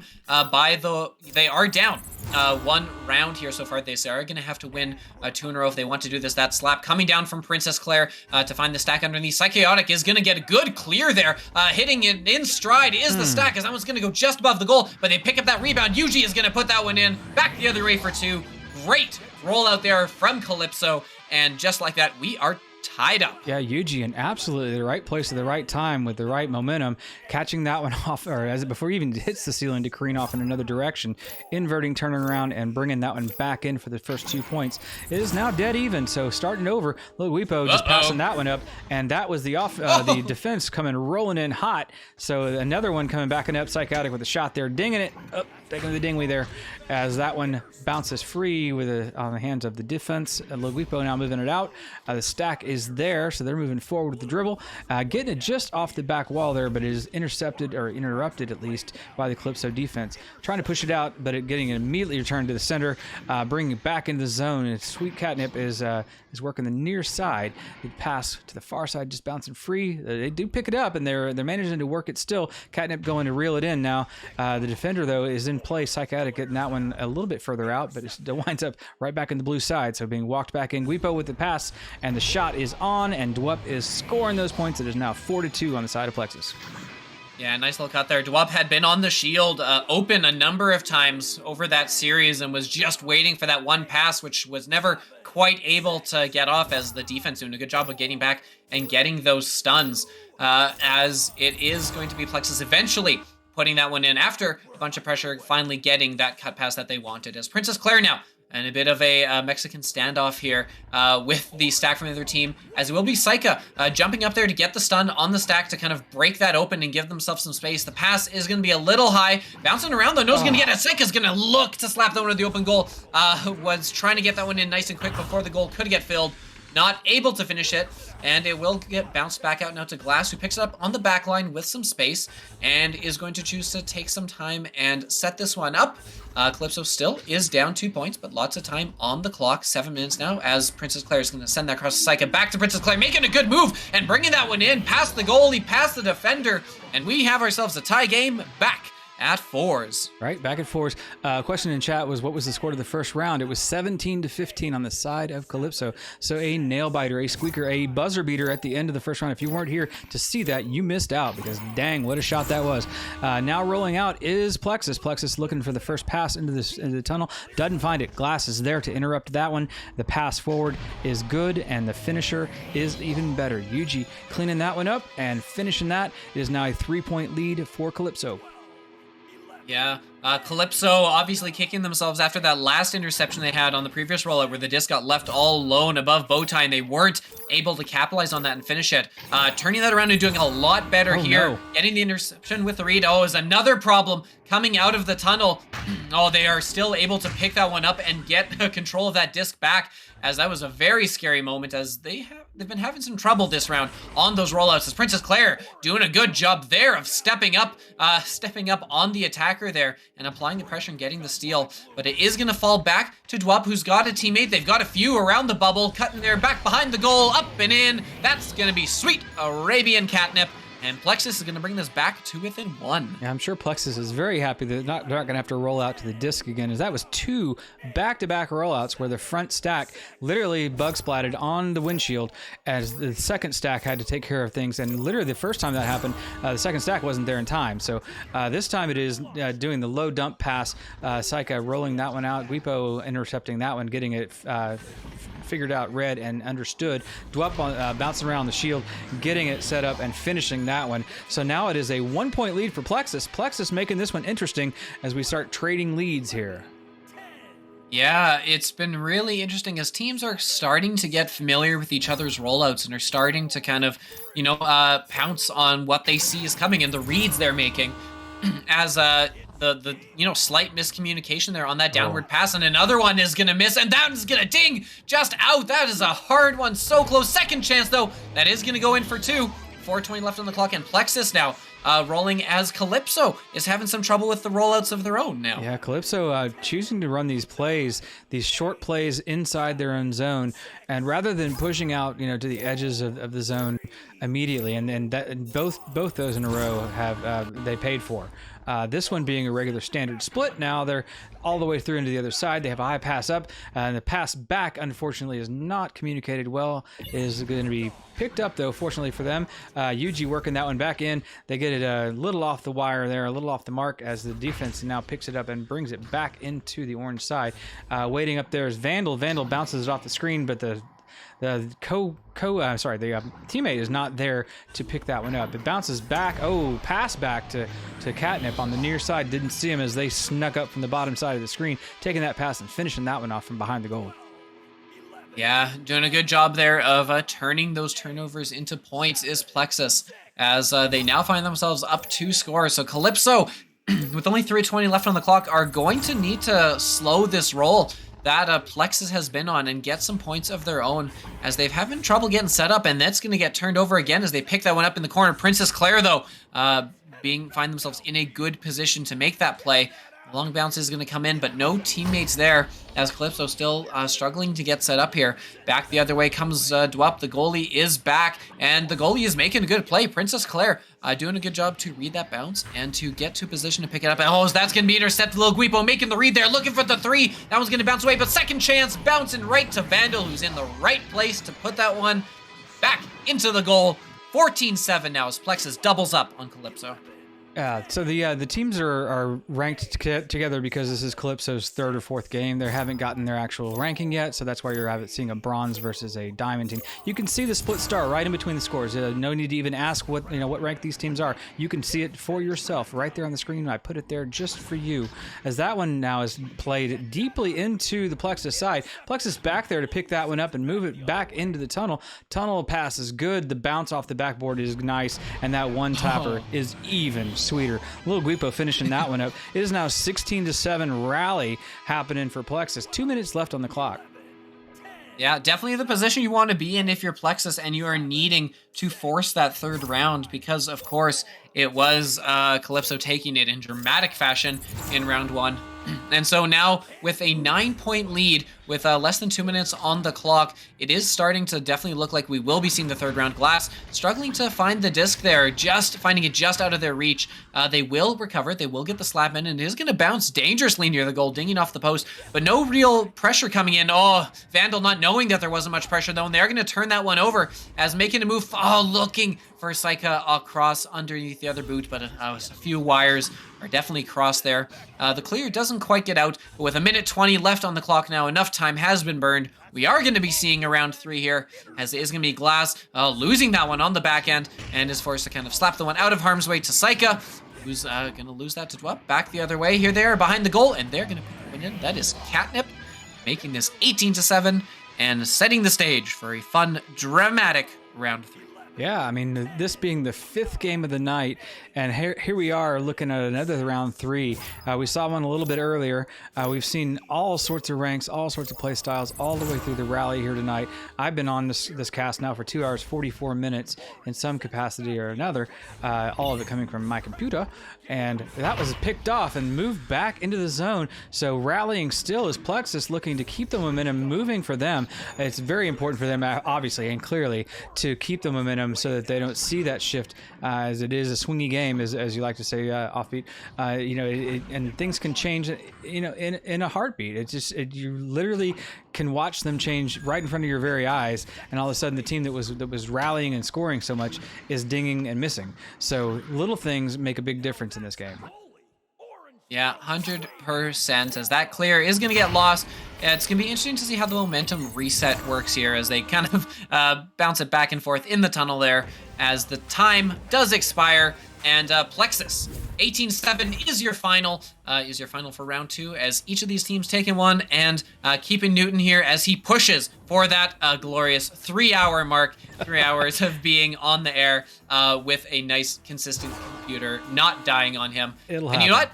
They're going to help, because they're taking a timeout. They're going to use the pause, and they are going to stretch this out as far as they can, maximize the screen time, as of course they would love to do. But hey, Plexus coming out with a very, very strong second round here, after doing, almost enough in the first round, coming out here and making a more definitive, yes, this is why we deserve to be at the Diamond Ring. Absolutely, and the balance between these two teams. I mean, even they're ranked 455 and 42. You can see why they're playing each other. They're absolutely well balanced and well matched. The MMR system works perfectly fine for this sort of thing, especially this deep in the season. There's enough input and information to it that feeds those and makes those work pretty well by and large.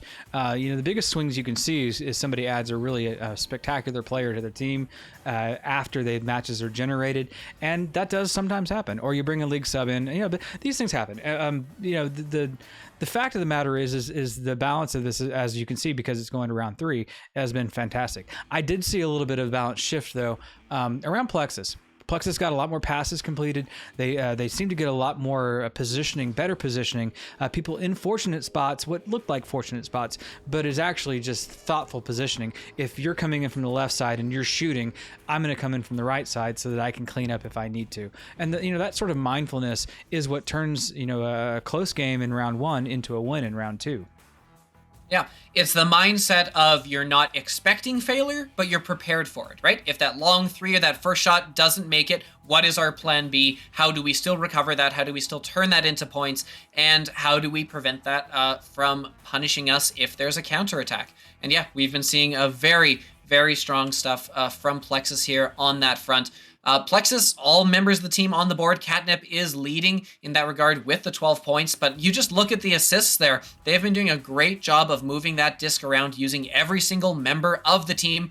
4-3, 4-3, that's a total of, pausing, brain fart, 14 assists here, which is honestly quite remarkable. It means they're not relying a lot on the fast breaks, though they have been doing a good job of getting some recent turnovers, especially later on in that round there. But they're spreading it out, and they are putting in a heck of a team effort. Yeah, I mean, team effort is what this is about. I mean, True, you see it in pubs all the time. You see the one guy trying to solo everything, and what happens? Their team gets beat because if the other team is functioning at all as a team and passing to each other, they just shut them down. So yeah, the absolute team play, team efforts. You see all the great stats coming in. Possession stats are really kind of the interesting thing for me at the moment, with a lot of possession on the side of Calypso, but yet at this point, being at a deficit. Between the two rounds, or actually, we're pretty much dead even. I mean, essentially, we're starting over with round 3 here coming up. So, but the Calypso team holding the disc more, but being slightly less effective in the total number of points on the board. Then that can just be a matter of you're making driving plays, and essentially you get intercepted and the thing just goes the other direction. It happens. But the attempts on goal, definitely on the side of Plexus. You can see that one, 64% to 36% overall attempts on goal. Meaning Plexus is just keep shooting. And they're getting opportunities to shoot, so that means that they get the opportunities to put the points on the board, which it brings us to this point now where we're one game each. Absolutely. Psychotic asking in the chat for coaching about what they got to do. I mean, I gotta be impartial here. I can't go giving around favoritism. But as was replied in the chat from Oculusator, get past mid. And that, while a little snarky, yes, Oculusator is a champion, so yeah, listen. Take that for what it's worth. And I mean, they were doing it perfectly fine in round 1, and Plexus is starting to pick up on it in round 2, and they've gotten a little sloppy on some of their rolls. They've had that drop down that was working pretty consistently well, but those passes have been a little off here and there. So they got to get that consistency going if they want to get back to their prime and switch it up a little bit. Right, we've seen Plexus kind of reading them and getting a bunch of picks and interceptions. So we need to see Calypso kind of clean those up and be a little more unpredictable with how they're rolling out here if they want to get this back rolling the other way. As round 3 at the end of a long night, game 5. Yeah, I heard the pause is off, and we have 12 seconds left on the counter. It just seems like an eternity as that last minute ticks off. We do see, the teams are ready, and everybody is present and accounted for. They're starting to line up, so we're getting ready to go in here. Round 3 is going to start momentarily as the... Yeah, there he goes. Teams are out of the chat, back in the arena. As where they belong. I had been talking to Psycho earlier after we found out we were going to be casting her game. I was trying very hard to get her to come and jump on the call. We could do like mid-game interviews, but no, it was not to be. It's not quite enough time during the break. But we are back. We are underway. Calypso with the disc here. They've got an open goal, and they're going to put that one in. Yuji putting that one in just before the storm of Plexus got back there. And quick 3-0 lead, which is exactly what Calypso needed to see here. Thank you, Jennifer, so much for the compliments. That is Offbeat, and I am Newton Dad. We are your casters tonight, and this rollout is Vandal moving it forward to Luguipo and then off into the no man's land in the middle of the orange zone. It is recollected momentarily by the Calypso team, but then turned around immediately. Ooh, shot on goal is denied. Psychotic says, nope, you're not putting that one in there. That's mine. As the battle is on in the midfield there, the disc goes a little bit crazy as it bounces free and a long throw through into the blue side. So it is Plexus team. They do pick it up and try to bring it back to the other direction. They do successfully bring it back into orange, bouncing it off the low trench, and the clear and dump it basically is on, but the Psychotic had a read on that one. Yuji finishing that little battle off there as the disc just winds up free. Guipo grabs it and tosses it north, but doesn't find the friend. It is now again loose, bouncing down to the floor, crossing. And we are just seeing the offense now slow down a little bit for Plexus. So this is the control game that perhaps they needed to be playing and started playing in round 2 and are going to be committing to in round 3. Not just drive, but actually having a mindful slowdown and then bringing it back. Yeah, absolutely. As it is, Catnip just waiting, and there's a bit of a standoff there. Psycha not willing to come out and pressure the disc much, and waiting, and there the pressure comes, and there's the pass. Dwup was not open with the defender kind of all over their toes, but doing a good job of grabbing it, getting open enough for the cut pass, and then putting that one in before the defender could recover and get the stun. So really, really slow approach coming in here from Plexus, but doing a good job of putting that one in. Like we've discussed before with some of these other games, the slow approach can work really well if you are consistent and accurate with those passes, as a weird clear through is going to bounce off of the station, and here comes the stack back the other way. They've got the disc, they've got a 2-on-1. Can they stun the goalie, put that one in? Yuji is going to put that one in. Quick, back the other way as Calypso restores that 3-point lead. Sometimes it's good to be lucky, and sometimes it's good to be good, and sometimes it's good to be both. That was a little bit of both. That was a lucky break that they recovered that and managed to push forward to underneath the goal and finish that one off, because Calypso had every right to be seeing that one coming right back onto their side. Right now, Catnip moving it back into their other side. So Plexus on the fast drive and definitely making it happen quickly, tying up the game 5-5 with 7 minutes to go on the score. It is round 3, so it's do or die time for both sides. They got to get it done. The Calypso stack in the goal, trying to read that one. Had the read, but didn't have the arm length, as that one just out of their reach, and that was a big risky play that didn't end up paying off. But, you know, honestly, probably the right decision, just didn't quite have the arm length needed, as this one is going to be bouncing loose, and another turnover on the rollouts, as Plexus is going to pick this one up. They're moving in a 2-on-1, lots of space, as Dwap, juking around, is going to put that one in all on their own. 6:30 left, and Plexus now taking their, what I believe is their first lead of this third round. Yeah, if Plexus keeps working the numbers like they have been, they're going to walk away with this one, because they've set up some imbalances between offense and defense, which has worked out beautifully for them. Claire, seeing if they can answer that question, getting a low pass down the mid there, Glass waiting down there for it, decides to move it back to Princess Claire. Claire getting intercepted, getting red on that long throw, and that's a dangerous throw to be putting out there in the midfield. Is now in the hands of Plexus as they now mount the offense and start with the back. Catnip moving it forward, setting up the play. Dwup dancing around the shield and the nest area and finishing that one off. Again, with a little bit of advantage in the bubble, they're taking it a long way. Yeah, absolutely. And they're capitalizing. They're doing it. And so because they're running this offense so consistently and getting those points so consistently, they can afford to take their time. And especially here, they've got themselves a 4-point lead here. Lots of time on that clock that they can burn. Saika's looking for that long three. That one's going to be picked up by Vandal, though, doing a good job to read that and get in the shot lane, as it is going to bounce up high here. Saika is possibly the first to getting a good shield there.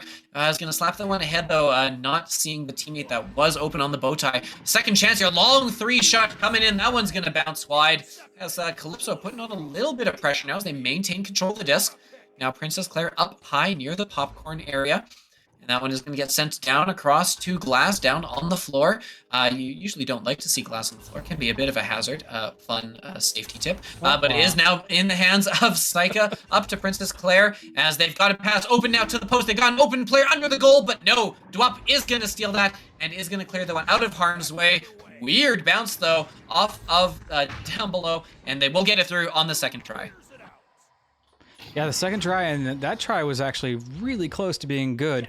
That went off the hands of the Plexus player. It is picked up immediately, though, by the Glass, and Glass moving around the ceiling now instead of the floor. It's a little safer zone there. Gets the dump out into the tunnel and gets it there, but the defenders are waiting only to bring it right back in the orange zone. Flat bounce off the back wall. Dangerous play as Glass takes it to the ceiling again. Yuji takes it to the ceiling that time, and awaiting them is Catnip just in the lane. That one turns into points, and wow, this thing is starting to be a little bit of a runaway as the momentum is definitely on the side of Plexus at the moment. Yeah, and very predictably coming that timeout. I have cast with Saika often enough to know that we both will sit here like, you're rolling. It's rolling. All the momentum's against you. Use the timeout now before it gets out of hand. And that's exactly what Calypso is doing. They're using it, if you wait too much longer, if you wait another minute or two to try and stop that momentum, it can punish you, because you can end up in a gap that is too deep for you to crawl out of. So right now, being down only by 6 points, they're going to take that time out, which is still technically a 2-score game. And we do still have 4 minutes on the clock, still plenty of time to turn this one around with some 2s, some 3s, whatever they feel like. But they do need to figure out some kind of answer for this offense coming from Plexus, which has been working so consistently well for them. Very consistently well. Plexus definitely turning on the afterburners. And as you can see that they won round 2 and they're ahead in round 3. So momentum, like we said, which is very key in this game, is definitely on their side. So it is all about Calypso right now. And in their locker room, we'll take a look at what they're doing to figure out, how to unravel the mystery and to stop the bleeding a little bit. If I'm going to throw all the cliches and metaphors and bad puns and bad phrasing in there at once. As the unpause comes out, 3 minutes, 48 seconds to go in this round 3, do or die. And they're down by 2 3-pointers. So now it is their time to do something, and it has to happen now. It does. They are going to have the disc on the rollout here. They have struggled at times with these. Let's see what they do here. They are going to go with that slow down approach and not the drop down as we've seen before. Saika, good little quick pass there. Saika and Glass back and forth, but that one is going to be out of the reach of Saika, which is a little dangerous, but the stack coming in, doing a good job there as Yuji is going to dance around with it just a little too long as it's going to get reset back to Vandal. Vandal making a nice little jump there. To get over the defender. But the clear isn't going to work. It's going to take the wrong bounce for that stack. Yuji's going to get the clear. They've got a stack on position, but aren't able to turn that quick. But Glass still able to get the steal. Looking for that long bounce, see if they can get an awkward bounce that the defense can't read, and they get one as it's just out of the reach. But it is a good slap back for Catnip, who will clear this one out of harm's way initially, as Saika is going to set this one back up on the back line over to Glass. Yep, Glass taking it, slowing it down, taking a look around. Under pressure, though, because Plexus has been playing all the way outside into the whole zone. That one doesn't work out for him. Calypso managing to finish that one off. Yuji, in particular, putting in the 2-pointer and keeping them in this game, a 4-point game, so 2 goals separate them, but is definitely beholden upon Calypso to get some more scores in unanswered to stay in this one and to claim the dub tonight instead of getting reverse swept. Reverse swept. Sorry. It sounds a lot more fun than reverse swept in my humble opinion, but that is going to be intercepted. Glass here as Calypso is going to pick that one back up. A nice set back to Bowtie up on the shoulder. You've got a cut. You've got a shot. And Glass, just like that, turning the interceptions into points. Still 2 minutes left on the clock. They've done a great job of turning this one around quick, cutting the lead now 2-2 with lots of time on the clock and now momentum in their back pocket. Yeah, momentum is so key. I mean, we keep saying it, and we're seeing that come now to Calypso in the form of points being unanswered. It is now beholden upon Plexus to answer the call here and get some points on the board. Otherwise, they're looking at Psychotic and friends definitely walking toward this W in style, perhaps coming from behind here. But they haven't done it yet. So Psychotic moving it forward, getting the connection. The shot is they had a lane, but they didn't have quite the angle on the shot. Not quite the right thing there, as the clear is there. It makes it all the way through. The stack is coming. You can see him grabbing the disc. The shot is good, very close, but not all the way to finishing zone. Now Glass on the ceiling, moving it around, finding the path. The nice clear through, but the stack was there immediately on the side of Plexus. Plexus now rallying in, looking forward. You see the bounce going through. It is going to be up high. It picked up by Vandal. Vandal immediately intercepted by Yuji. Yuji getting it into the midfield. Yeah, cleared out any one of those chances for Plexus would have put this game away, but instead, they give the opportunity back, and Glass is going to capitalize. We're not getting overtime here. Someone is going to be winning this one as Calypso jumps out in front here by a point now. Another long 3 coming in from Calypso in the last minute. That one right at the buzzer. But there is still time. We are going to have about 22 seconds on the clock here as Plexus with the disc now needing to play from down. 20 seconds isn't enough that you need to be rushing every play you make. But that net's open. The net is going to miss and not even going to get the good bounce. They still able to recover it. It's Catnip up above looking, has an open man on the post. It's going to be stolen by Princess Claire. 4 seconds left. The clear comes and Calypso is taking it. Wow. They did it. Wow. This round is over and done. Calypso, what an amazing finish there.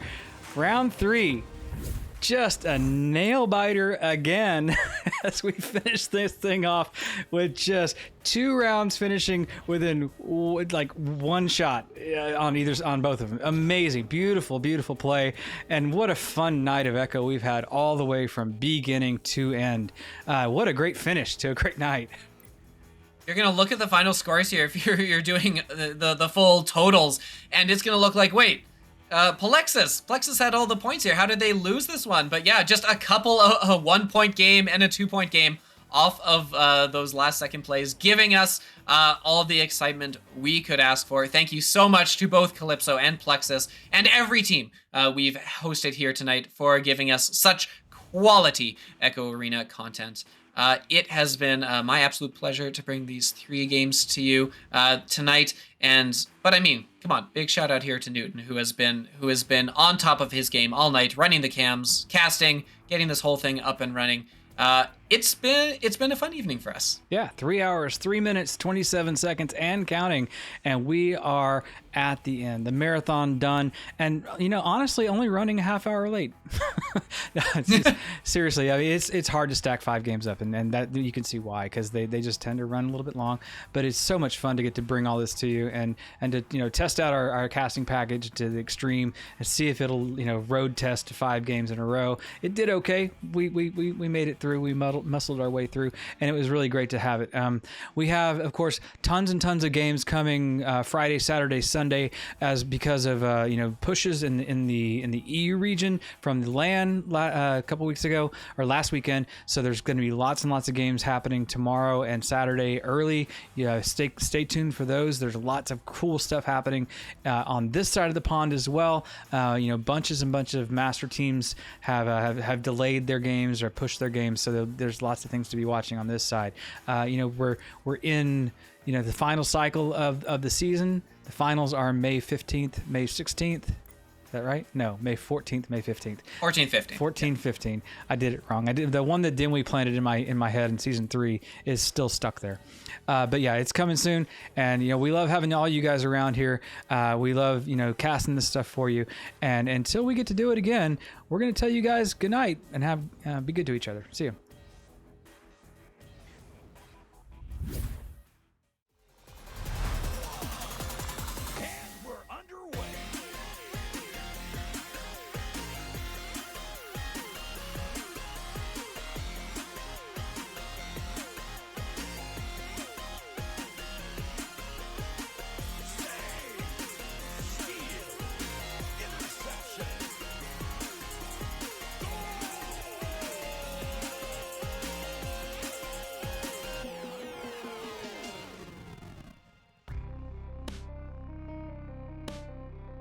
VRML Echo Arena is brought to you by HyperX, Asterion Products, Border Foods, VR Cover, ProTube VR, Rebuff Reality, and VRware.net.